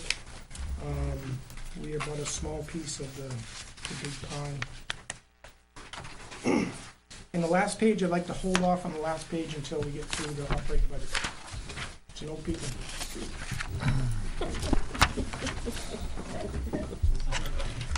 It's a surprise. I looked. Penalized. Did they get the new handout? Oh, I'll leave it. One joint, is that why I changed? 24-hour change. Why we made copies of those? Oh, sure, yeah, we'll talk about that. That's the first one. I don't think there's a huge change. So put the one that you got away. So put the 11.6 away and only look at 11.9? Yes, please. All my notes are on 11.6. That's okay. Those notes will still be applicable. Okay. Don't throw away that? Okay. Should I just run through it, or do you wanna Yeah. pick stuff out? Okay. Yeah, go right, go ahead. The first thing, and this is really the big change from, or I think the only change from the sheet that you had previously, is last year, about this time, the Board of Fire Wards had taken a vote to increase my weekly pay and the associated hours with that. I went back to the board. We didn't have a meeting last week, but I just wanted to reconfirm, because it didn't make it through, because it was in the proposed budget, was whether that was still something that the Board of Fire Wards wanted to pursue. They agreed to that, and so that changed that proposed number on my salary line.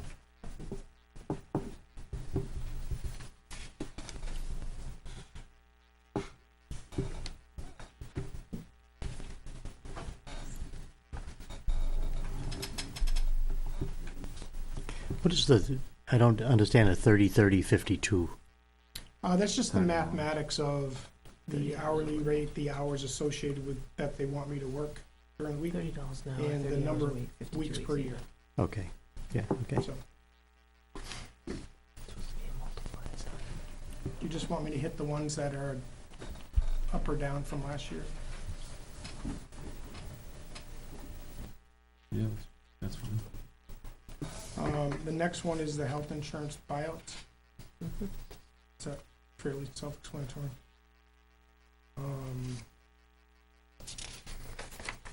Then once we get out of then everything else is just a function of wages. As far as the FICA and Medicare. One of the things I'll explain is that I'm not eligible to pay FICA anymore, which you may or may not. I think you've been through that. Yes? And so that's why there's a reduction in that account. That's why you see it in reduction in both places. It's actually Social Security, not FICA. I'm sorry, you're right. I don't understand that. Special. Still don't understand It's that. do you want the explanation right now? Is it what you just? 65. Yeah, I don't know. Yeah. Yeah, pretty good for 65. I am a retired Group 2 member, just like the Chief of Police is. And because we are, and we're working in jobs that if they were full-time, we would be in the retirement system, and therefore not paying Social Security, even though they're part-time jobs, we're classified as rehired annuitants. And that, so we're exempt from paying Social Security while we're kind of doing these jobs that if we were full-time would be covered by retirement. I was surprised as everyone. But you're eligible to Pleasantly. collect it someday, right? Yes. Well, I'm Well, no. because not you're off of paying this it. job, but I have Yeah. Oh, He's it won't, eligible it to won't collect on change what your 40 pay quarters into. somewhere else. Yeah. Okay, so this won't change what your potential receipts from Social Security are in the future, Correct. Which are vastly reduced. which are probably gonna be zero by the time I'm in there anyway. So that's that. That also shows up in the emergency management sheet as well. Telephone, we have been, we needed to up that because of, we're using more telephone than we used to use in the past. But was a change of plan? You had the old $15 a month cell phone too. Yeah, I don't think, is cell phone in that one? Yeah. Could I be, thought a phone's a phone. very well could be. I believe it And is. so and I think you're right, I think we Right. had to change out of that because we had to get new phones. Right. And so we had to change plans as every cell phone company likes to take care of you.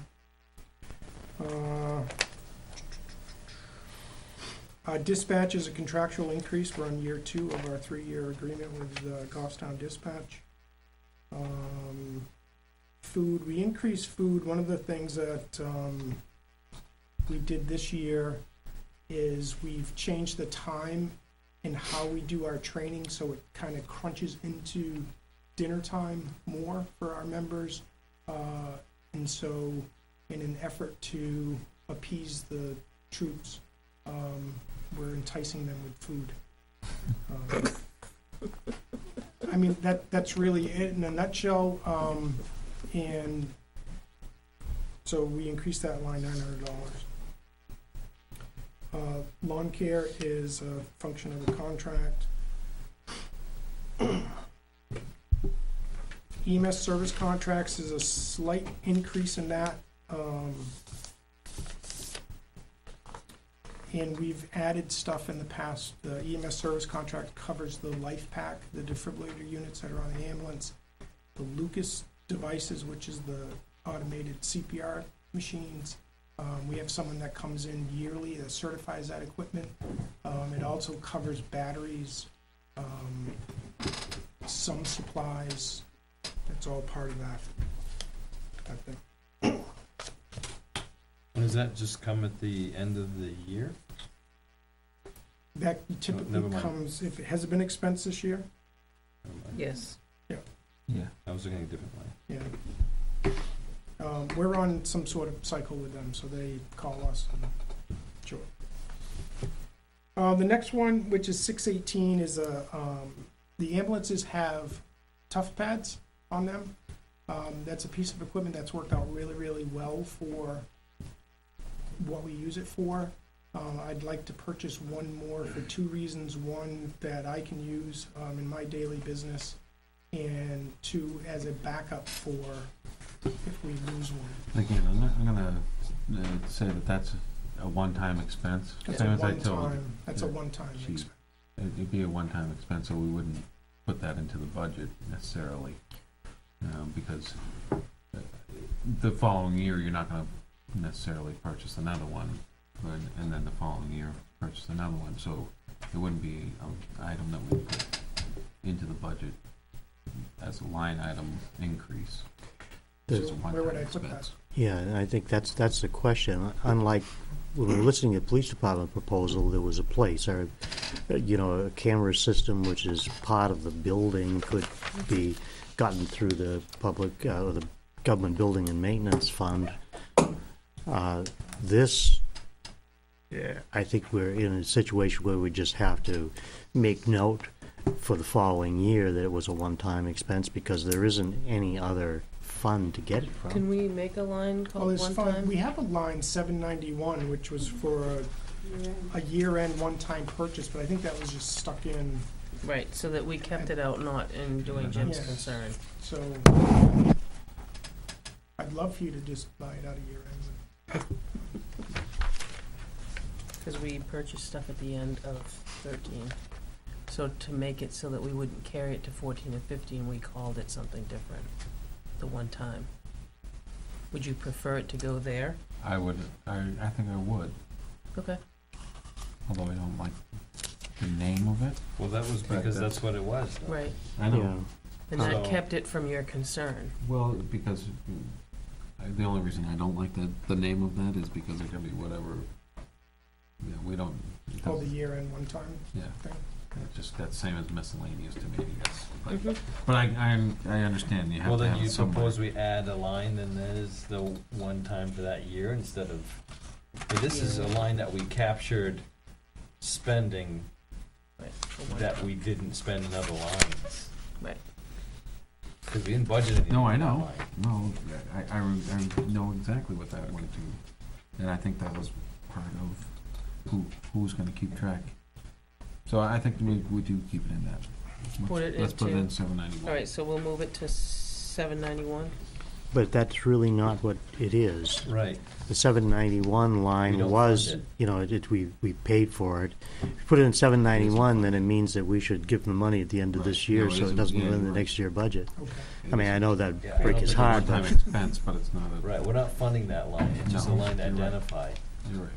We could make a new line if we wanted, And that just write was one-time purchase? one-time purchase, you know, anticipated one-time purchases for the year, Well, there's a fire miscellaneous line, although there's nothing. Well, There's we- nothing in it. because we don't We, like it. we lost all of that money last year. All of the $20. Yeah, you lost the $20. I mean, Beth, is it that tough to make an anticipated one-time purchase? Just make a new number? But- Then it wouldn't be year-end. But then it's it's a funded line. Yeah, because it's funded or not, So then- based on what he brings us It's for too his less for the one-time. capital number. It's too little for the capital number. I know. So from year to year, he could say, next year, he could say, I think I'm gonna need, who knows, one, you know, No, I understand. but what would be wrong with that if he needed it? Right. And if it was in the same category, well, the nice thing is it identifies it.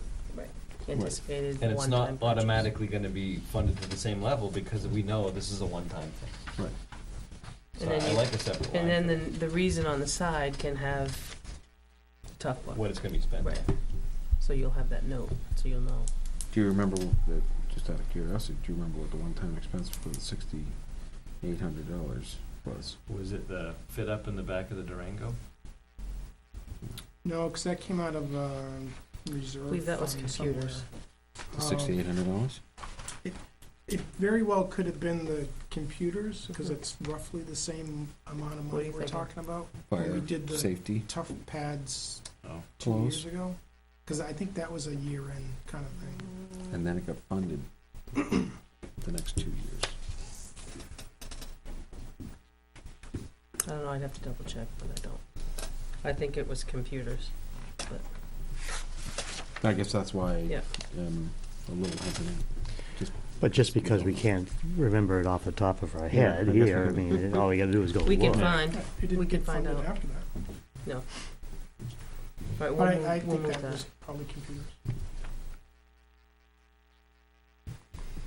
Sorry to make some.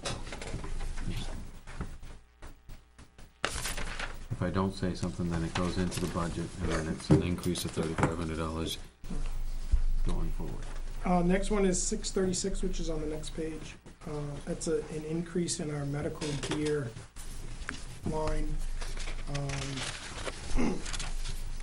That's a function of price increasing and also just the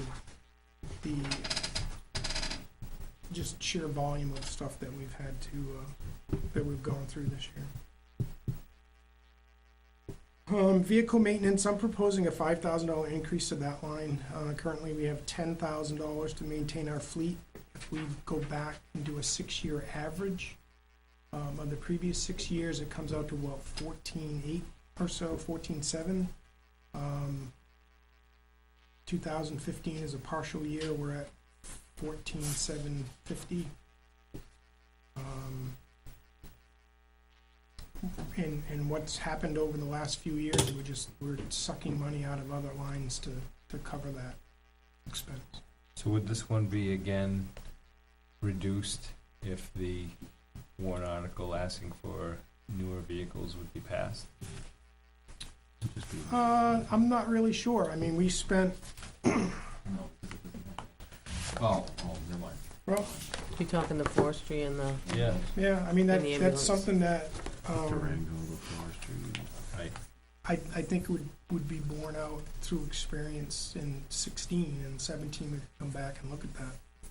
I mean, we spent, Well, there must be a certain well, anticipated maintenance plan for each of the vehicles, and if some of the vehicles are being proposed to be replaced, Yep. the number associated with maintaining those should be gone from the budget. Well, we spent in the last 2 years on ambulance one that we wish to replace, $7,800 So then if the in 2 ambulance years. warrant So if article ambulance passed, one went, and we probably won't see that online until the end of 16. So whatever So up to maintenance expense there would be, would most likely be. So I think where we'll see that savings come online is really in the 17 budget. I don't disagree with what you're saying, I just don't think we'll realize it in 16. I don't think we can, I are don't. we gonna lose that side of that? Gee, the other vehicles are getting older too. So we can Yeah, say, well, we're replacing this one, but we've got a whole fleet that.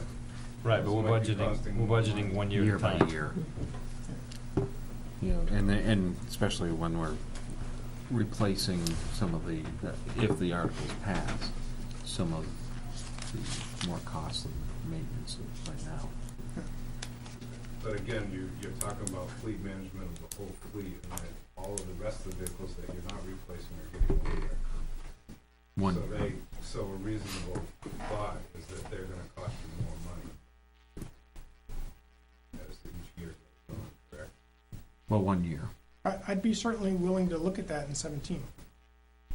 I just don't think that we'll fully realize that savings in 16. I agree with you.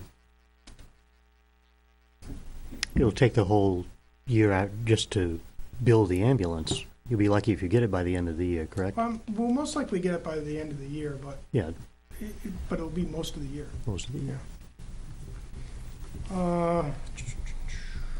Fire radio equipment, the fire department, I'll say graciously accepted to bring all of their contracts into our line, because we already had a line for radio maintenance agreements. And it just seemed easier. If you'd like to break that out by the other departments, that's fine. It was just an expedient way to bring it into the budget. And what that does is it puts both DPW and the police under the radio contract that we currently enjoy. So, just so I'm clear, that the radio contract is $27,000 a year? Yes. Okay. The maintenance of the infrastructure, so you have the repeating system, you have the equipment that's on Mine Hill, you have all the equipment in the vehicles, and it covers, if not 100%, 99.9%. Covers batteries for the portable radios, covers batteries for the remote repeating sites. We've not, to my knowledge, other than buying batteries for older radios that aren't covered by that contract, Yeah. we've not spent any money on radio repair, to my knowledge. I think this came about from that meeting with R&R. Right, this goes kind of back to the capital improvement program, Mhm. project from last year on the radios. And what came to light, not came to light, but I think it came to light to Sean, is that there is no maintenance contract for their radio stuff. So when they lose something, whether it's a radio in the car, or they need a portable radio battery, they're writing a check to someone to come fix it. Whether they're paying more money than they should, I don't really know, but they don't have someone on 24-hour call that they can pick up the phone and say, my radio doesn't work, and they're there within 2 hours to fix it. At no cost, Not no same- additional cost. Same with DPW. Same with DPW, yep. And they have less, they actually consume a lot of radio repair stuff, because they're out, as I understand, that it's not uncommon for them to knock an antenna off a truck, because of trees and other stuff while they're out plowing or what have you, so.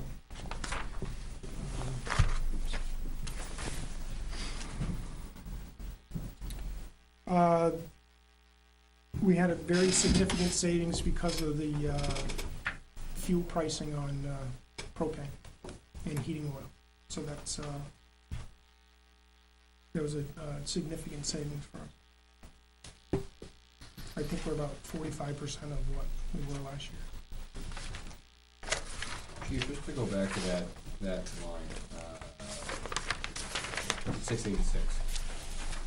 Having the PDs open right here, would that combine the $4,500 that he has for communication equipment and maintenance? Would that get basically eliminate those two line items encumbered into that? Possibly, you'd have to talk to Sean. I don't know what that includes on Sean's end, but Okay. I would imagine there may be some overlap.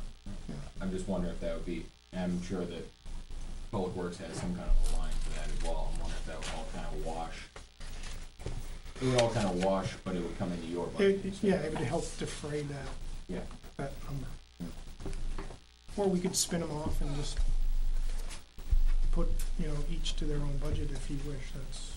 Yeah, that's a But we already have the line that said radio contract. So. No, I just think of money.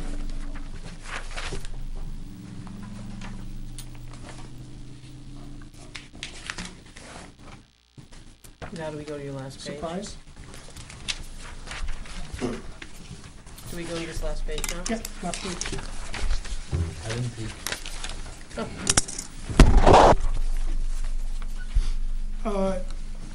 One of the things that I thought since getting here is that while it was an expedient way to get to a solution, the practice of diverting EMS revenue from the apparatus replacement fund, you could see what was going to happen. Eventually, we would spend all the money out of that fund on apparatus replacement. We'd put very little money in that on a yearly basis, and we're just not going to fund vehicles out of that with revenue like we used to. Engine 2, which we purchased in 13, depleted that account. And so the ambulance is the first vehicle that's come forward that has basically going to be paid for by new taxation. And I can certainly understand the reluctance of the voters to spend, slightly less than $250,000 on an ambulance. And so in the capital process, it became, I think, clear to some of the members on the capital committee that there is much more value to that money sitting in to accumulate from year to year in the apparatus fund than it was to spend it on an operating expense, which is the per diem coverage piece. So the question becomes that if we wanted to move that over out of, we wanted to move the per diem expense into the operating budget, what was the best way to do that? Because it's a $90,000 expense, and so it seemed like the best way to do that would be to do it incrementally. Originally, I had thought that maybe 3 years at $30,000 a year, just to kind of wean us off that revenue stream, might be acceptable to the voters and allow us to return that money to the apparatus fund so that what's coming in the out years would be, we'd be able to expense that with the money we had saved.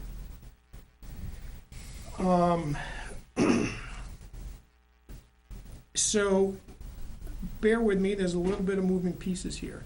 So sitting down with Beth and Naomi and Steve Roberts and Jack Dearborn and stuff, it's like, well, what might be a good way to accomplish this? And one of the things that we knew about but kind of came into play is that the per diem, or what's called the EMT Firefighter Revolving Fund, has a residual balance in it of about $40,000. That $40,000, I think most of it came from year one when they put the 90 into that account and only expensed 8 months worth of coverage on it. So there's $40,000 in that fund. If we were to couple that with $45,000 into the operating budget. This would be a warrant article, obviously. That if we could combine those two, that would get us year one, whenever year one was. And then fully realize the whole 90, talking in these terms. So 16 would be splitting it half and half, and then the full 90 in 17 and into the future.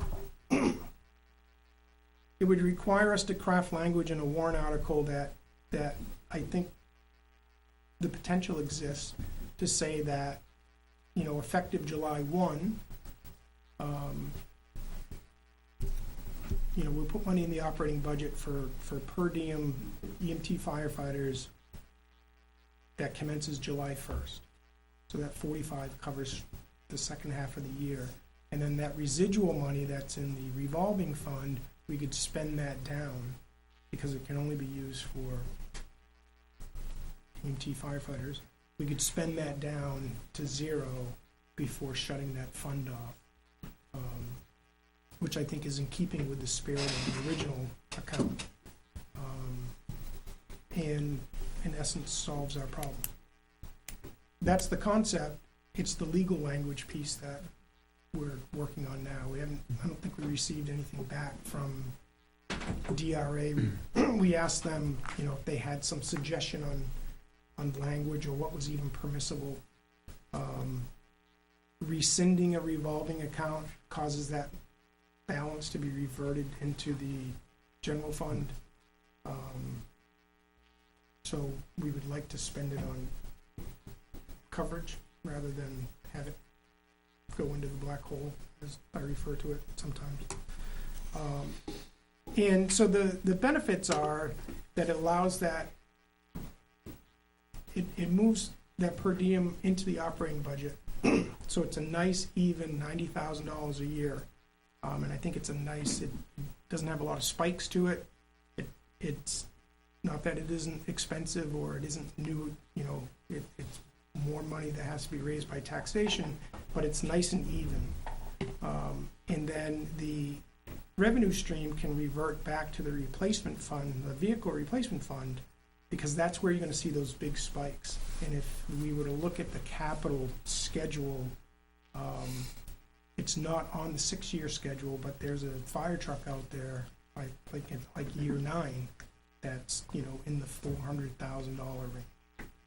And so there's a big number that's rolling down through the capital budget, that if we take some action in separating those expenses, I think we will be in very good shape in future years, because as that sheet says, you know, in 5 years, you know, we'll have $500,000 in there, or potentially. So that's kind of the elephant in the room that we've all kind of talked about for several years now, and this is a proposal to deal with that. So, again, that vehicle replacement, can you walk me through that? Sure. One more time? Where would the monies for? So we take someone to the hospital, we bill them. Mm-hmm. That money comes into, it comes into the bank. And from the bank, or what's the term I want to use that?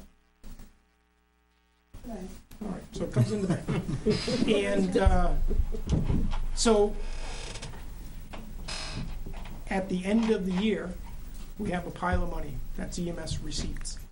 And we divert $90,000 to go to the firefighter EMT fund. That pays for your daytime coverage. And we divert another, the budget number is $8,500 to pay for the billing service that actually sends out the bills, that collects the money. So that's a percentage of receipts. Yep. And then the remainder goes into the fire department replacement vehicle fund. If we collect $120,000, which is what this is based on, which I think is very doable for us this year, we're gonna put $21,000 into that fund. There's no way we're ever gonna catch up in that fund to fund anything of any substance, let alone a fire engine that's at $400,000. So there's gonna be some sort of a spike there, assuming we purchase a truck. Whether we lease a truck or we buy it outright, there's gonna be a bump in the tax rate. And so I think one of the benefits of this plan is yes, your taxes are gonna go up, but I think that it's so even and consistent as we go down the road, rather than to see these large purchases come up. And then there's competition with other departments, and there's also,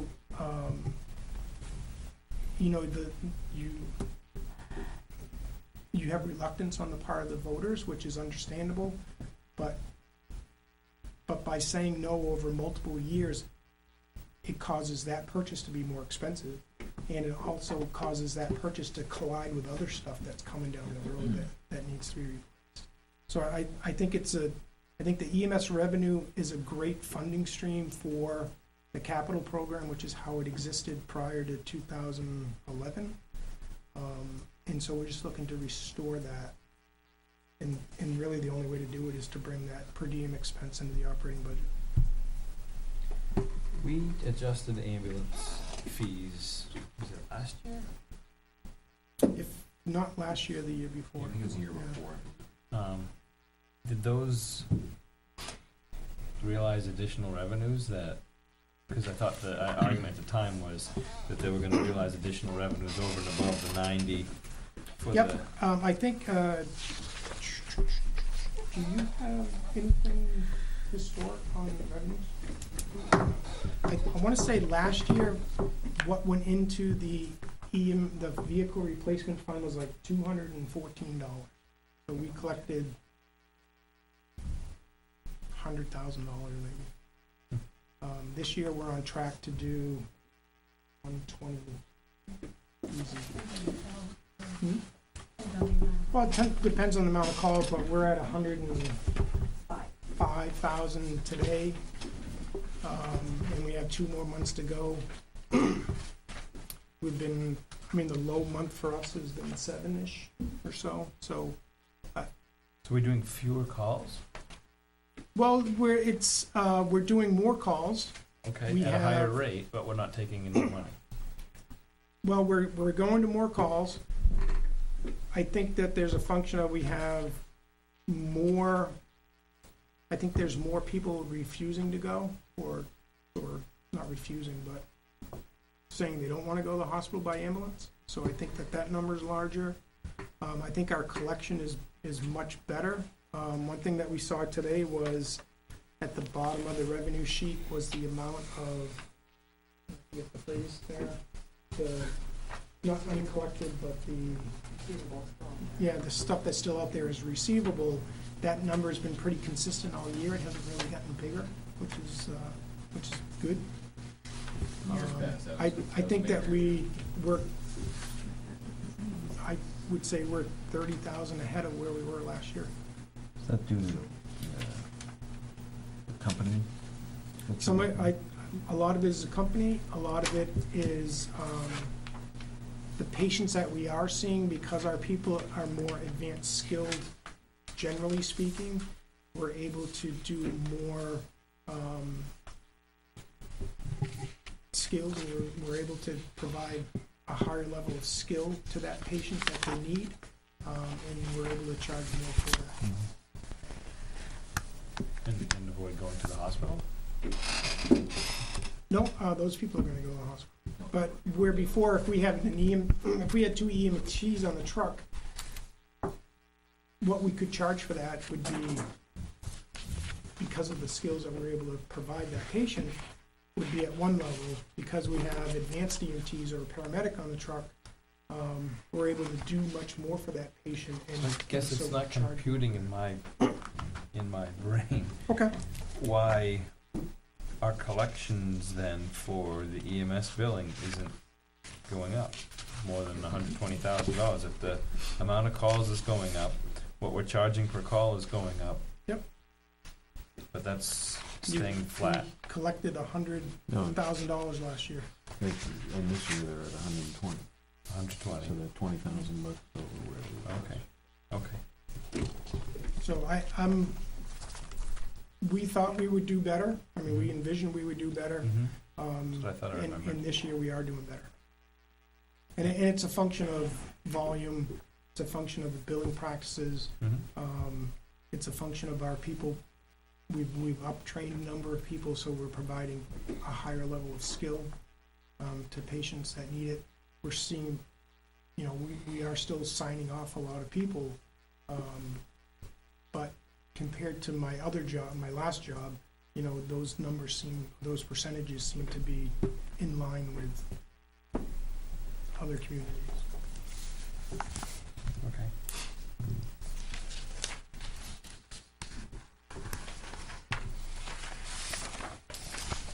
Well, your proposal is just a philosophy than what we are doing currently. Yeah. Correct. Yeah. And the intent is to build that savings account, which I think will benefit, I believe will benefit the taxpayer in future years. It's also to restore what it once was. 'Cause Yeah, and- ambulance billing always went into that special revenue fund for vehicle Yep. replacement. But we also didn't pay people on a per diem basis. Correct. So it's not the same as it once was, it's different than it once was. That fund, I mean, Okay. going back to the way that fund was originally. The amount of dollars is the same, and it's kind of, you're gonna take it out of this pocket or this pocket. I think that looking at it from the capital standpoint, that money has more value rolled up year after year in a savings account than it does going out the door in per diem wages. At least in the interest rates, I don't know. Well, Maybe losing money out of the bank. Yeah. I mean, we could have a warrant article to put in 100,000 into that vehicle replacement fund every year. You know, it's Right. kind of 6 of one, half dozen of the other. Anybody have any questions? You know, with this proposal, is this expanding, I know that it says on, It's not expanding coverage as you know it. okay, That was your question. that's my question. Yep. Is the Saturday coverage that we have in place now going to continue? The Saturday coverage that we have now will continue through I think most of 16, as it's designed right now. But looking at the trends that are showing some of those statistics, it's inevitable we're gonna be back here looking to expand the amount of time that's actually covered by people in the station. And that's just, you know, a function of volume. And you're talking about the overlapping incidence percentage? Well, overlapping incidents is one, and just the sheer number of incidents, you know. It's difficult it's becoming increasingly difficult to ask somebody to give up any of their free time to sit around and, if we might have a call, and not get anything for that. And essentially, we're talking about compensation of some sort. So, but we've talked about that many times, I think.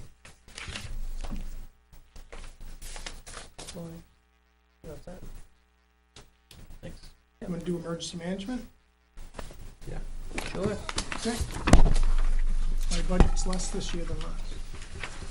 Thanks. Any questions? Thank you. Have a nice day.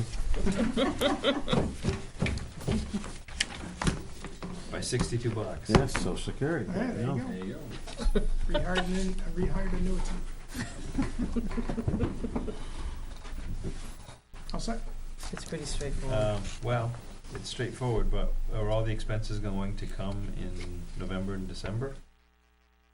It's not even. We have to remember, we didn't have an EMD director Until a few a month months, ago. what, a month ago? That's why the line is not really spent. It's brand new. Thank you. We'll spend it all. Just a thought. No, We are on a you're on a freeze. Oh, that's right. We're on freeze. Almost. Unless we have an emergency. That's right, then we have to spend. Thanks, Just, Chief. can I just mention, Oh, yeah. what I had expressed to Bob is I think if this is something that we wanna move forward with, put it in the operating budget, we have to be extremely careful that you don't cancel a service altogether. Cancel what? Cancel the EMS service altogether by writing all these different warrant articles. It's just gonna have to be well thought out. Well, Yeah, it's the coordination of that that's Yeah. gonna be the trick. Cause you don't wanna careful end up with phrasing no of the service. article. Right. Yeah, I would think we'd have to have it so that it defaults back to Right. its original. Procedures. Yeah. You don't wanna eliminate the service altogether by getting Mhm. fancy and Mhm. taking, Agreed. We have a lot of work to do. we do. Now, that makes you for a total of 3 warrant articles yourself, correct? Your department. I didn't know we were counting those yet. I'm just, Oh, well, 'cause proposed, current. We haven't. Ricky is. What do we have? We have this one. Ambulance, Ambulance. the Ambulance. 45K move, and the forestry. And, And Jaws of Jaws Life. of Life. extrication tool. That's a 4. Just make a mental note of Now, one thing that we noticed today that we're gonna be, the potential exists, and it's gonna be tight, that, we might have cash available for the forestry piece. From the what I'm in The For need. the forestry forestry truck? piece. Between the balance that's in the reserve fund, the apparatus replacement fund now, and what we anticipate going in from at the end of the year, because of, we're taking in more than the per diem amount, that will be close on. Was that what was figured Potentially in, by that wasn't weekend. some of that figured into your proposal to CIP, 30 The was. 30 was. the 30? yeah. So you might have above and beyond the Yeah, 30? he might only do it Yeah, for about we might be 10. able to do the whole thing. Yeah. We'll see. We'll know as we get closer down the path. Mhm. Thank you. Thank you, Chief. Thank you, Chief. Laura, you all set? I'm good. I was gonna say, looks like you're ready for now. Do you have any questions of Beth before she runs off? Not yet. Okay. Oh, I think, unless if anybody, yeah, does anybody? I only have, on the police, Yeah, and you know, I have to tell you, we weren't gonna do the other because we knew it was a warrant article. That's why we didn't give that to you at all, because we had explained to him that was a warrant article, because we had already given you status quo. Mm-hmm. And then we walked down a path that was, led into confusion, I felt. It's okay. But that's just how I felt. Talking about the first presentation? Yeah. Yeah. I just have one. And it wasn't kept from you for any reason other than we'd already given you the payroll figures, and Right. to Of stay status quo. consistent, we were trying to do just what you had for staffing, and I was thinking we were taking this and throwing it away, and that was the new one, and I was like, I already made all my notes, No. and I no, studied this. and So I do have one question, Naomi, on the police budget, 533. I don't know, Sean would know or not, but the employee tuition reimbursement, wasn't that talked about? no, what that is take a step back, and in 2013, the prior secretarial staff was allowed to go, because your personnel policy has a provision for reimbursement for education. There's a contract too? Well, that's what I'm, yeah. No, the contract does too, but I'm just saying, the You on comment about, 533? the comment about restoring it, So, line 533, yeah. he has contractual for $1,200 for schooling. This here is to comply with personnel policy if, I guess, the secretary wanted to do some further schooling. The other's covered by union. But why he said that is because there was an expense in 32. I don't think he has the full background. That was done to let the prior secretary go to school Okay, yeah, with Chief Began. right. He But wants we- to restore it back because he had seen that 13 that we had it there.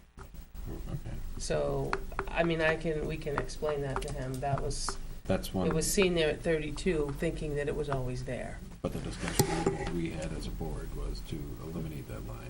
To eliminate that line, but you do offer, if the budget allows, is how the personnel policy, an education reimbursement has to be approved, the class and everything, before you register. Then you go and you take the class, but it all says if it's operating, if there's funding allowed. So that's why I proposed. That's why it's a proposed item. It would not be a default item. Correct.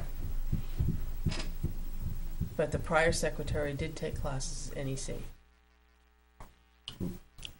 Would that actually be in the police budget? Because you have a line, I have one of mine but it's not, that covers this building. it covers, Well, but it wouldn't doesn't really, cover all town employees? it doesn't cover Doesn't even it. cover, I can tell you from current experience, it doesn't even cover one class. If somebody wanted to take an actual class.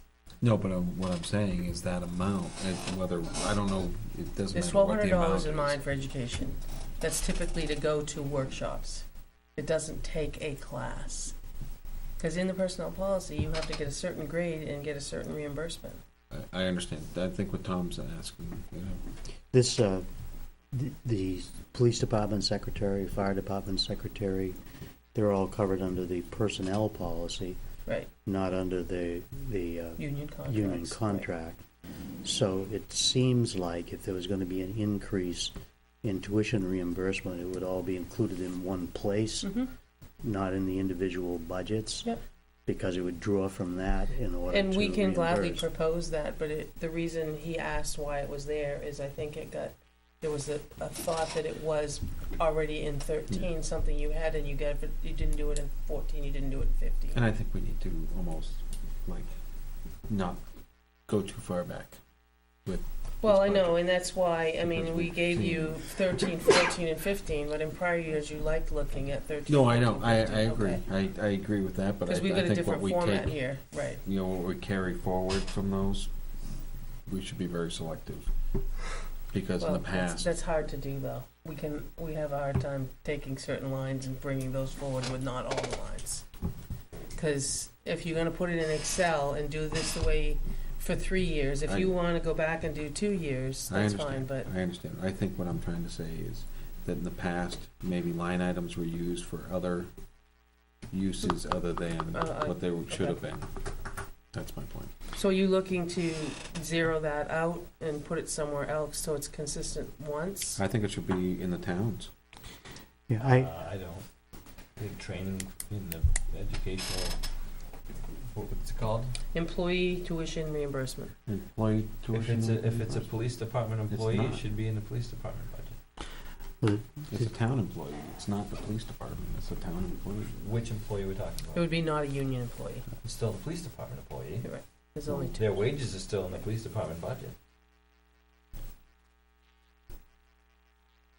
I would like to keep the different departments' budgets separate so we can see from year to year.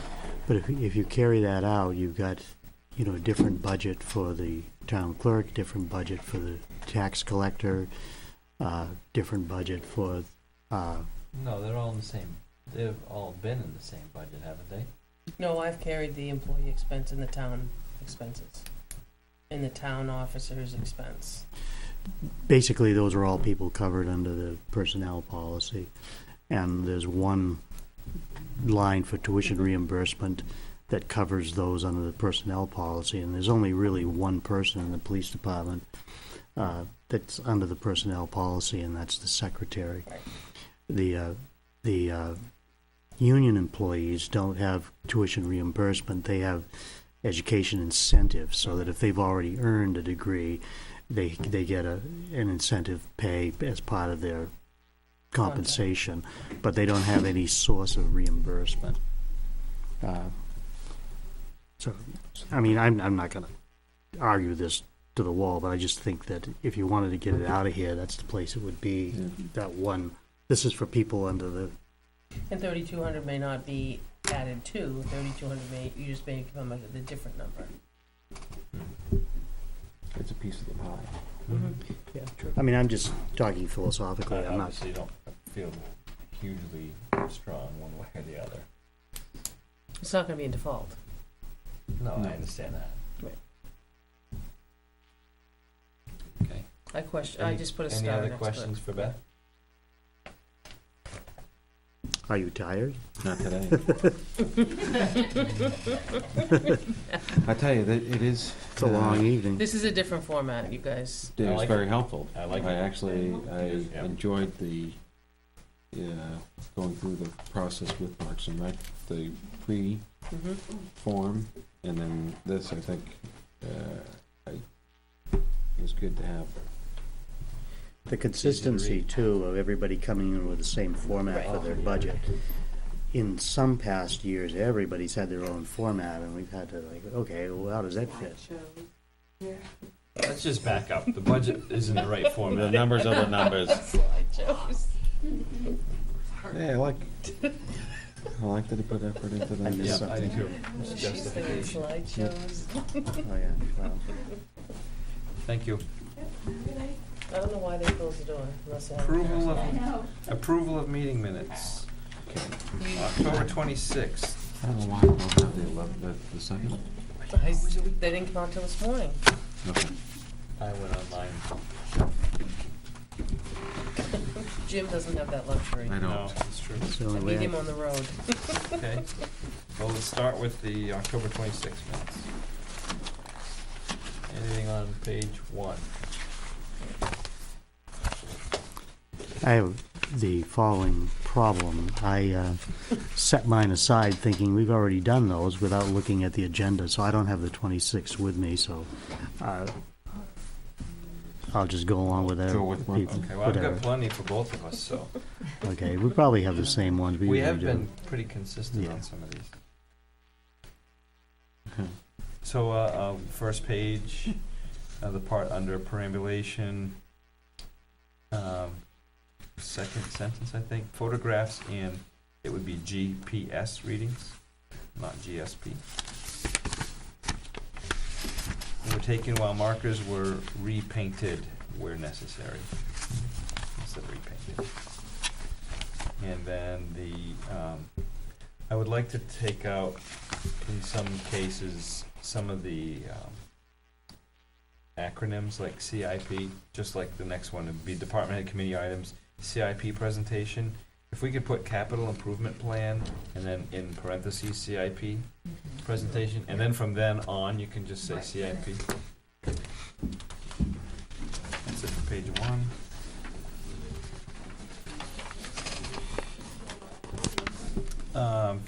Page 2, a similar comment. This is in the second paragraph, the last line. I would like to take the CRF.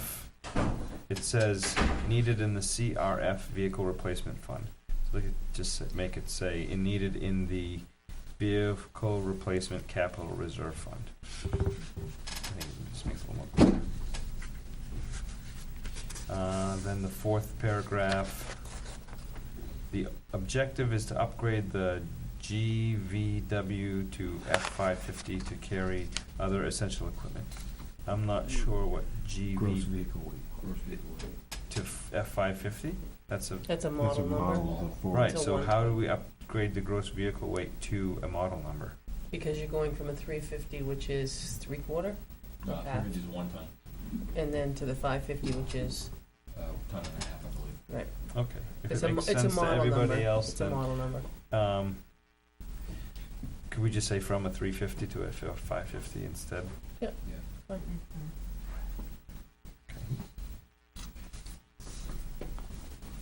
Okay, The F-350. upgrade the, F350.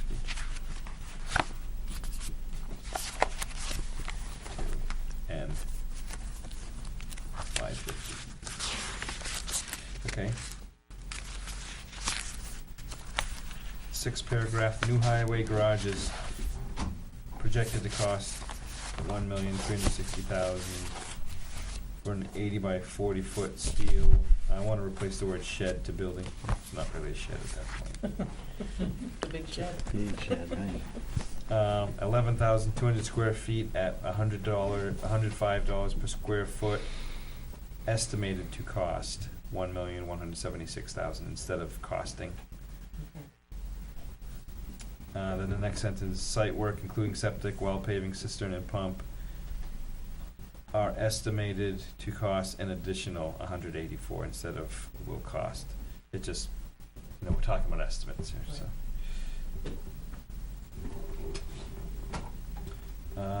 The next paragraph, second sentence, a soil engineer did test pits and determined the site is capable for supporting the building. I added the word supporting and took off the last word of site.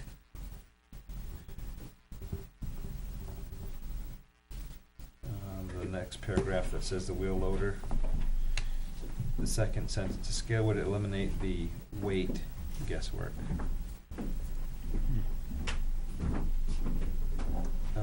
Then the River Road Bridge, when it gets to poor status, there will be a recommendation to reduce the, would that be the GVW instead? Correct. Okay, so it's GVW.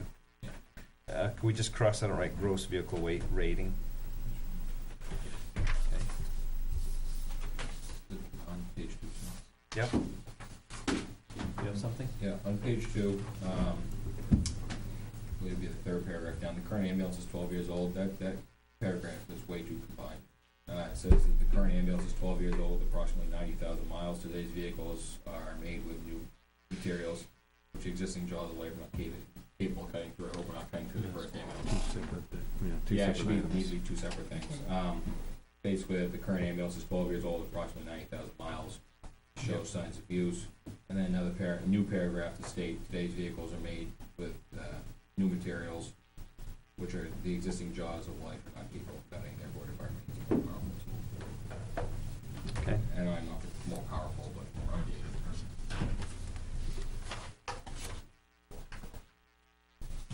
Updated? Yeah, I would say updated, but more powerful. Up to date? Correct.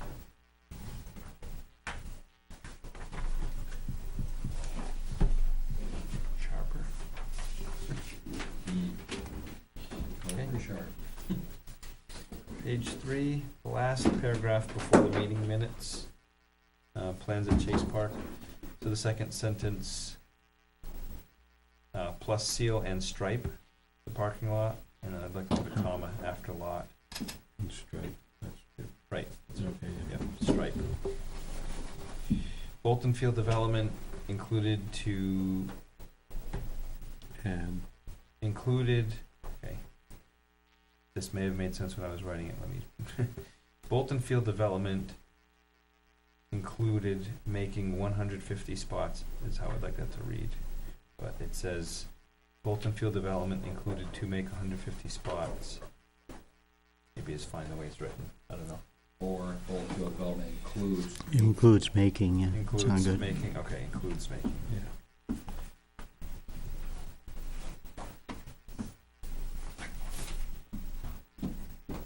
Okay, that's all I had. Have any more, Jim? Entertain a motion? Move to accept the meeting minutes, October 26, 2015, as amended. second? Any discussion? All in favor? Aye. Aye. And we will postpone November 2nd to our next meeting. That's the one I had down. That's the one you have ready? Yeah. I had the other one already for last week, and then I said, well, we already did that, so I... Don't forget so- next week. Right. We're doing November 2nd. I'll, I just can't get them on Monday morning and have them ready for Monday night. Okay, manifest. I move we order the treasurer to sign the accounts payables and payroll checks dated November 12th, 2015 as included in the following manifests. Payroll manifest $41,996.09 for weekly payroll, including payroll taxes. Supplemental payroll manifest of $337.92. Check date November 5th, 2015. Accounts payable manifest of $88,876.31. Weare School District payable manifest of $200,000 for the November 5th, 2015 appropriation for a total of $331,210.32. And there's more. As the noise ordinance form is scheduled for the selectmen meeting for the next selectmen meeting, and no manifest memo will be generated for that meeting. I'd like to add to this motion to order the treasurer to sign payroll checks dated November 19th, 2015. Furthermore, to order the treasurer to sign a Weare School District payable check in the amount of $450,000 and a John Stark Regional payable check in the amount of $250,000. Reports and actual check amounts will be reported to the Board of Selectmen by inclusion on the manifest memo at the next scheduled meeting. Is there a second? I'll second that. Any discussion? All in favor? Aye. Aye. Aye. Just, I'll make sure there's 3 before we leave. Yeah, Administrative report. I sent you guys, a couple of things for you to look at. One was the mutual aid agreement between Francistown and Weare. And I said an explanation with it that Chip was aware of it. So I just asked that you sign the mutual aid and assistance agreement between the town of Francistown and the town of Weare. Did that come from us or from Francis? From Francistown. Do Selectmen they have signed it. a building department to reciprocate? Yes, they do. Okay. And actually, he's, Do they have a He's also- full-time building inspector? no, he's part-time, but he's part-time in Goffstown as well. Same guy. And we have one in Goffstown. That's how they were aware of this here. Selectmen and Francistown have signed it. I don't know if you need to make a So motion. I think we should, yeah. It's agreements on the front. I move that we approve a mutual aid agreement for building department assistance Yeah. with the town of Francistown. I'll second. Any discussion? All in favor? Aye. Aye. I talked earlier, you guys talked about the capital reserve fund and needing one of these slips of paper. In tracking back Thank you. the minutes that were approved for the floor and what we actually paid out of the government building, because you had me bring them back to do the underlayment and the additional flooring. So there was an additional $2,849 that we've already paid for in this total, but the form that you signed before and the minutes don't match the bill. Yep. So you need to approve the additional $228.49, which your minutes and the bill and the information is there. Yep. I move that we approve the expenditure of an additional $2,849 from the Yep. government building and maintenance fund for the additional work that had to be done on the replacement of tiles in the hallways. Second. I'll second. Any discussion? That was just because when we had that walk up there, we decided to do more. Is that We correct? decided to do that, and then the bathroom ended up being cut off as well. So we did the bathroom and we did the upstairs, and they did the underlayment, Did they put the transition strips in between? no, Dave Huey did down there. She hasn't given me a day to come back to trim it, and I was gonna do the same. So we're not gonna pay the balance though, right, until it's done? You guys paid it in October. The whole thing, including this? Oh. That wasn't- So transitions, There's a transition that needs to Right. happen, because I did watch somebody Yeah, stub their toe. A wood quarter round is not a transition Yeah. Right, strip. and then on the downstairs, you guys don't go out that way, but Dave Huey, when he painted out back, he put, I think he bought one at Country 3 that goes this and it goes down. It's a metal one, because the same thing was when you came in the door, there was that little bit of a lip.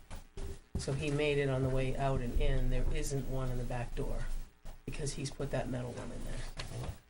Yeah. Yeah. I also forward you, Motion. oh, sorry. Oh, okay, we were discussing it, thanks, Gruber. Any other discussion? All in favor? Aye. Aye. I also sent to you Very a, important. this is state law, but Laura Spector had wanted us to basically put this policy on paper, because Did you guys read that? So This I'm is the right to know right policy. to know. Yes. It's basically following, saying that we're gonna follow it and do whatever we have to in the 5 days, but she's made a agreement with the other attorney, cause he was gonna bring something forward that we didn't do the 5 days, and if we would agree to this policy from here on out, he'll withdraw that, so And so from here on out, if somebody makes the right to know request, we have to answer it. 5 days. You can't just, Don't have to have but the that- information. No, but we have Yeah. to respond in 5 Just- days. just with- respond. With a plan. right, which wasn't happening, it was like, this is gonna be too much time, you know Yeah, what I'm we saying? can't And do we can't do that. So that's why, I've sent this to you guys with, everybody's signature. It would be a new policy that we'd follow from here on out.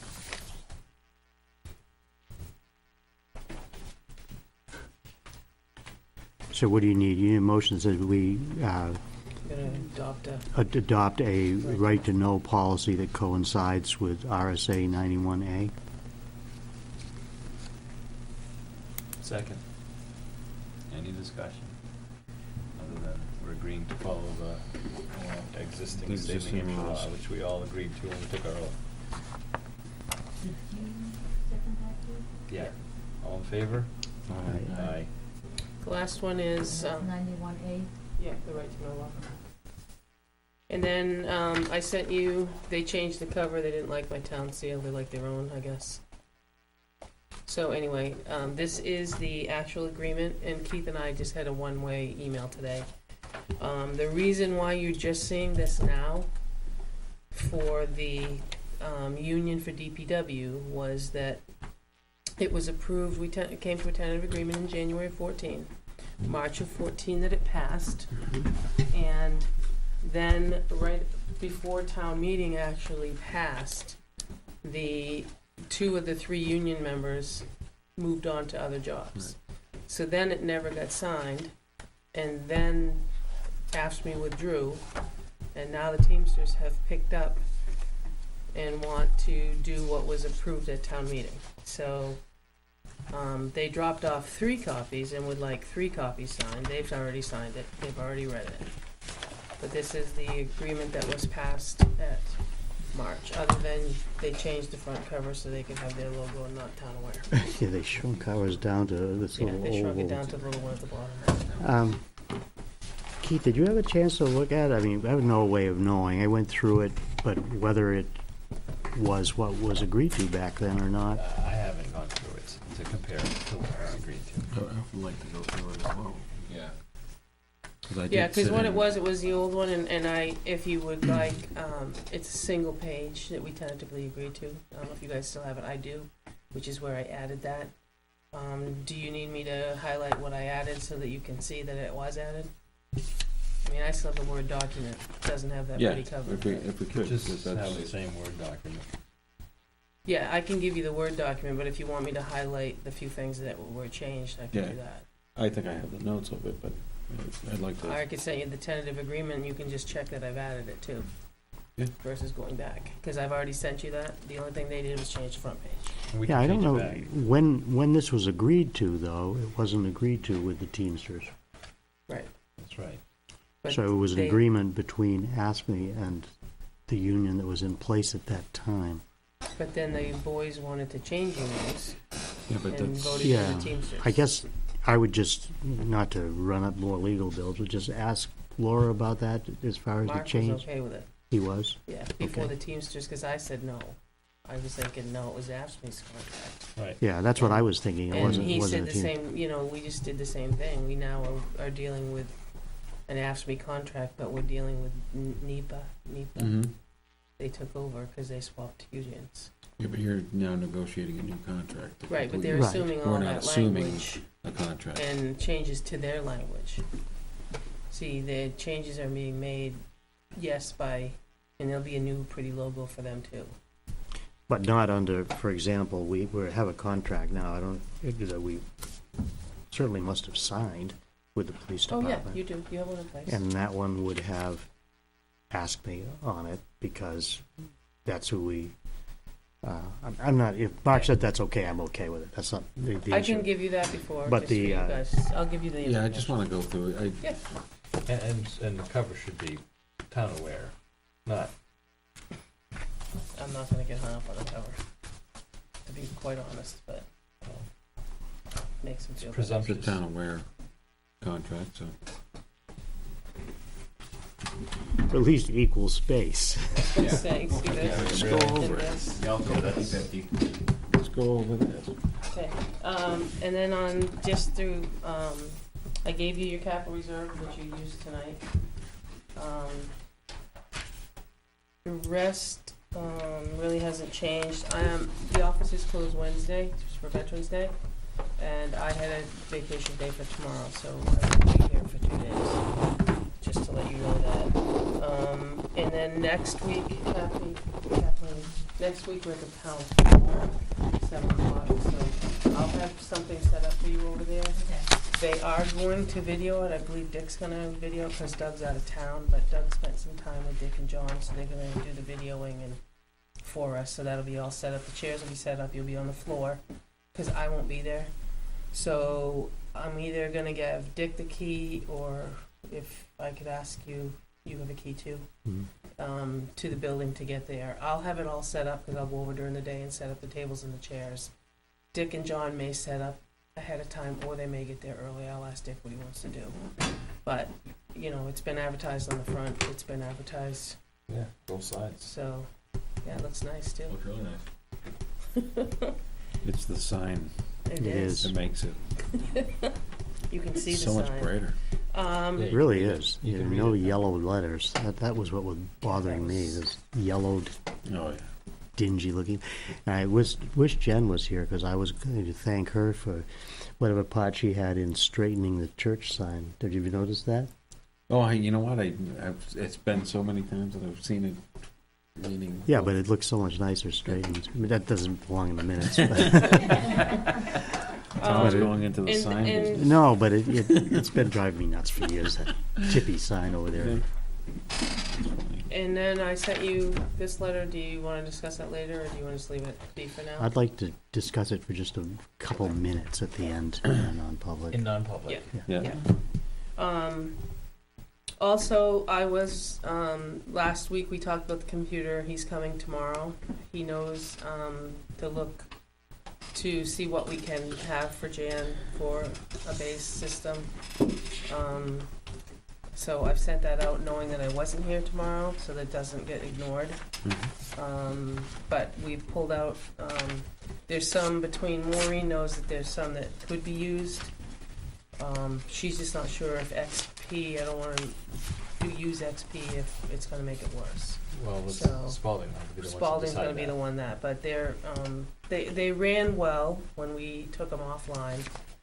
And if we can just take it off and put Windows 7 on it or something like that, but it wasn't last Tuesday, it's going to be tomorrow. They have an email, they have instructions. Did they come last Tuesday? No, I thought it was the first and the third, but I emailed them and they said that they're coming tomorrow. If they go from XP to Windows 7, I mean, I know they know this, but just to say it out loud, make sure that there's enough memory to Right. support it, because Right, if we 'cause have a laptop at home and somebody did that too, and Yeah. they went from Vista to Oh. Windows 7, and it's so slow you can't even use it, Yeah. because it just didn't have the capacity. Yeah, I'm not a hardware wizard, so I just wanna push a button and have it work.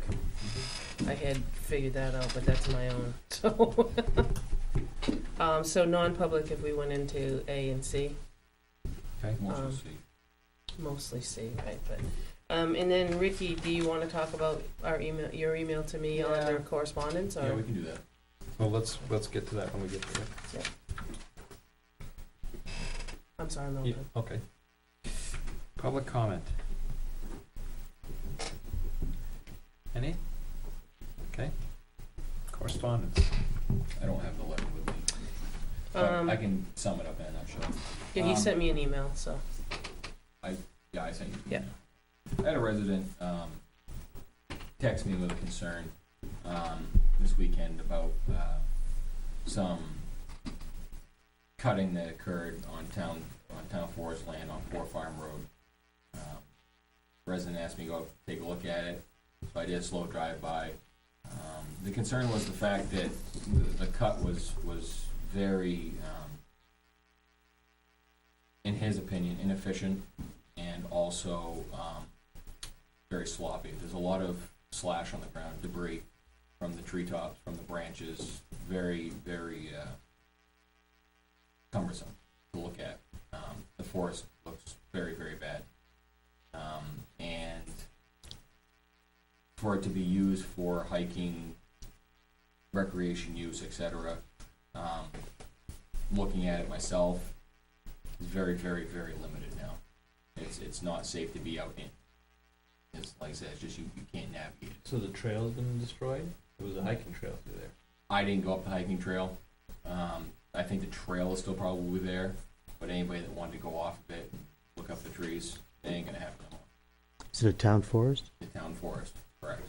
Poor farm. So it was just a concern that was brought to me. I specifically didn't know where to go with it, so I emailed Naomi with it and said, you know, should I bring this to board level, or should, you know, I direct this resident to go to the Conservation Commission? But here we are. That would be where I would start. I mean, Because I could hear, now I don't know this, but I could hear the answer back saying that's sustainable forestry practice to leave the branches and treetops so the little critters have a place to live, and who knows, I'm making it Yeah. up, but I Yeah, could I hear don't- that as being a reason. correct. Again, I'm not sure, and again, I'm not a forester expert, but I don't know if there's any guidelines that have been established on how to do this other than quoting it out. You know, what to take, what not to take, what to leave, what you can, you know, how fancy you gotta get to cleaning yourself up type thing. I'm not gonna be sure. I would think that the Conservation Committee would Monitor that. in charge of that, meaning they would be the ones that if a resident had a concern about it, that they would first stop there. Yeah. If they're not getting any response from that, then, you know, maybe come to us, but Ultimately, Because we don't oversee know. that, right? what's that? Ultimately, we Should you oversee see that? I guess I'm gonna throw that question out there. Should you see that as town property? Well, we should, but I Where also there's think money there's a being chain Should we of see command, maybe that, not command, but a chain that they should go through, which conservation may be better to, you know, Start. they're the ones that hire. But a courtesy copy or a courtesy part of the plan, when they're putting out an intent to cut, they've got a bid out to cut X amount of forest. But shouldn't you, because you guys are the ones, guys and girls are the ones getting the phone calls or the text messages, you could be aware that, by the way, this is what we're looking at cutting, It would be nice. Mm. you know, that line of communication, because he came to me like, what do I do, you know? And he had the right input, but I think he could have been able to give an answer had we been afforded a courtesy copy.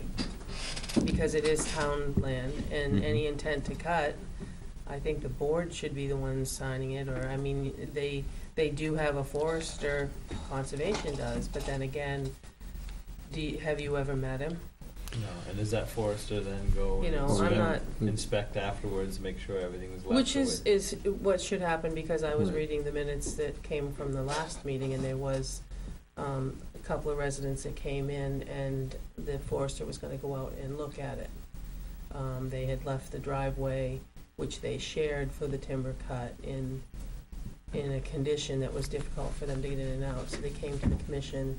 The commission asked the forester to go take another follow-up look.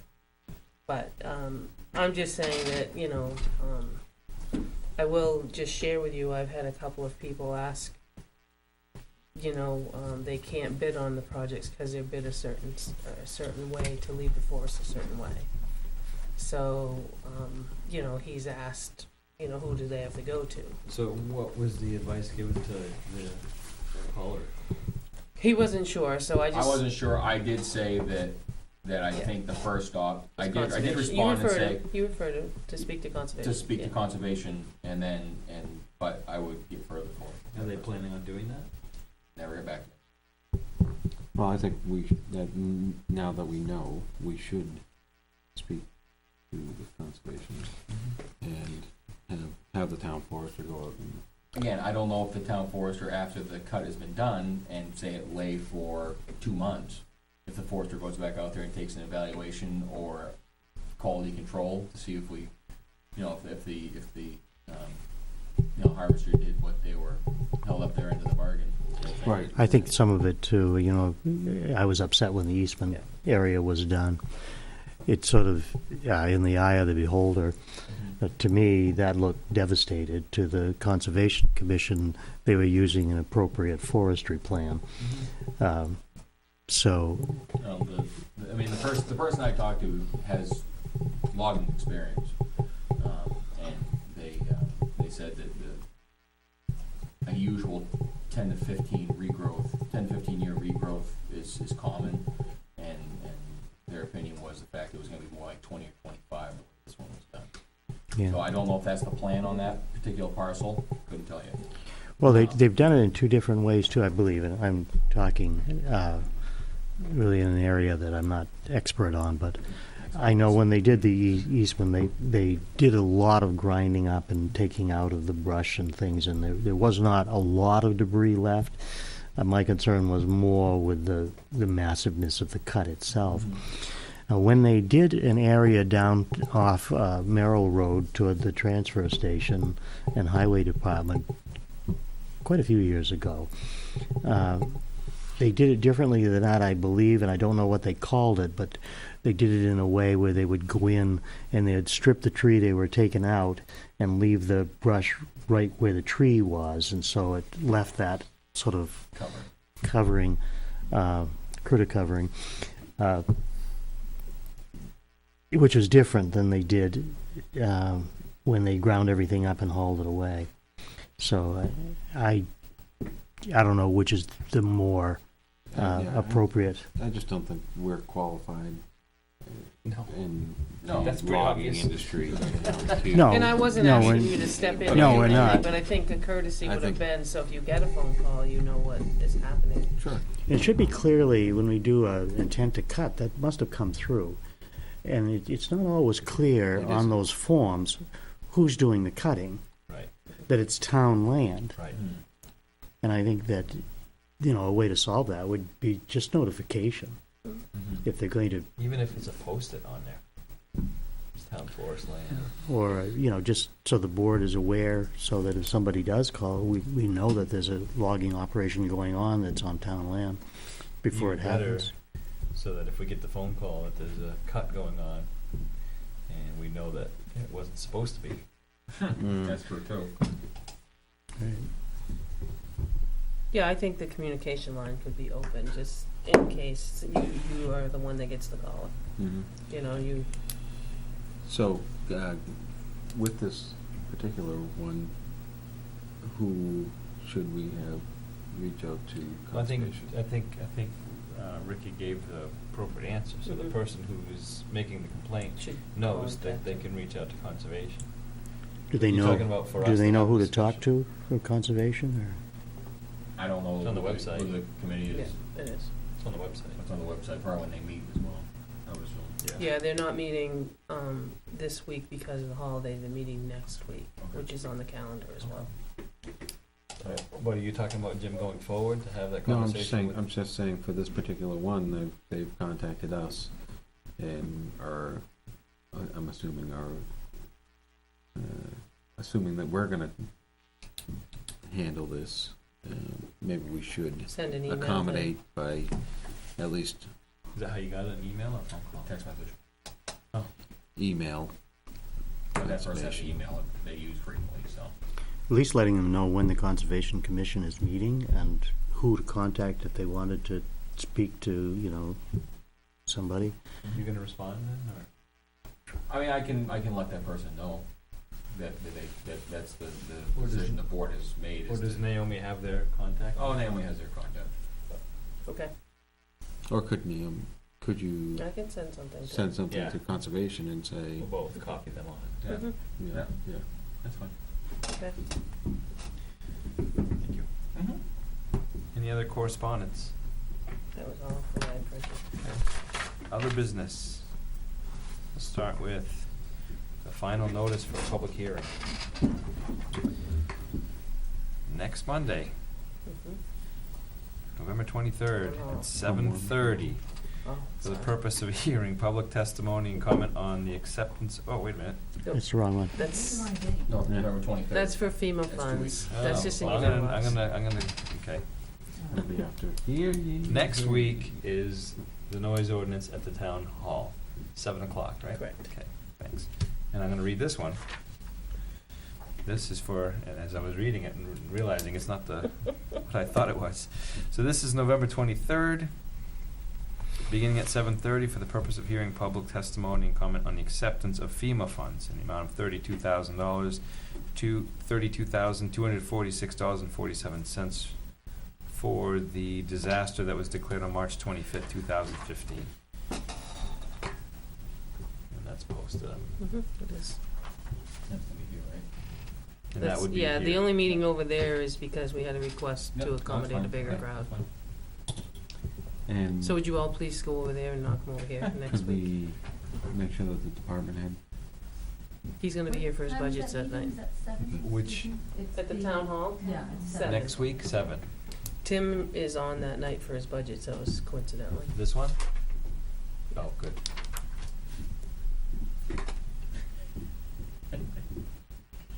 Okay, any other business? Okay, Just a then non-public. I will move, we go into non-public session under RSA 91, A3, 2A, and mostly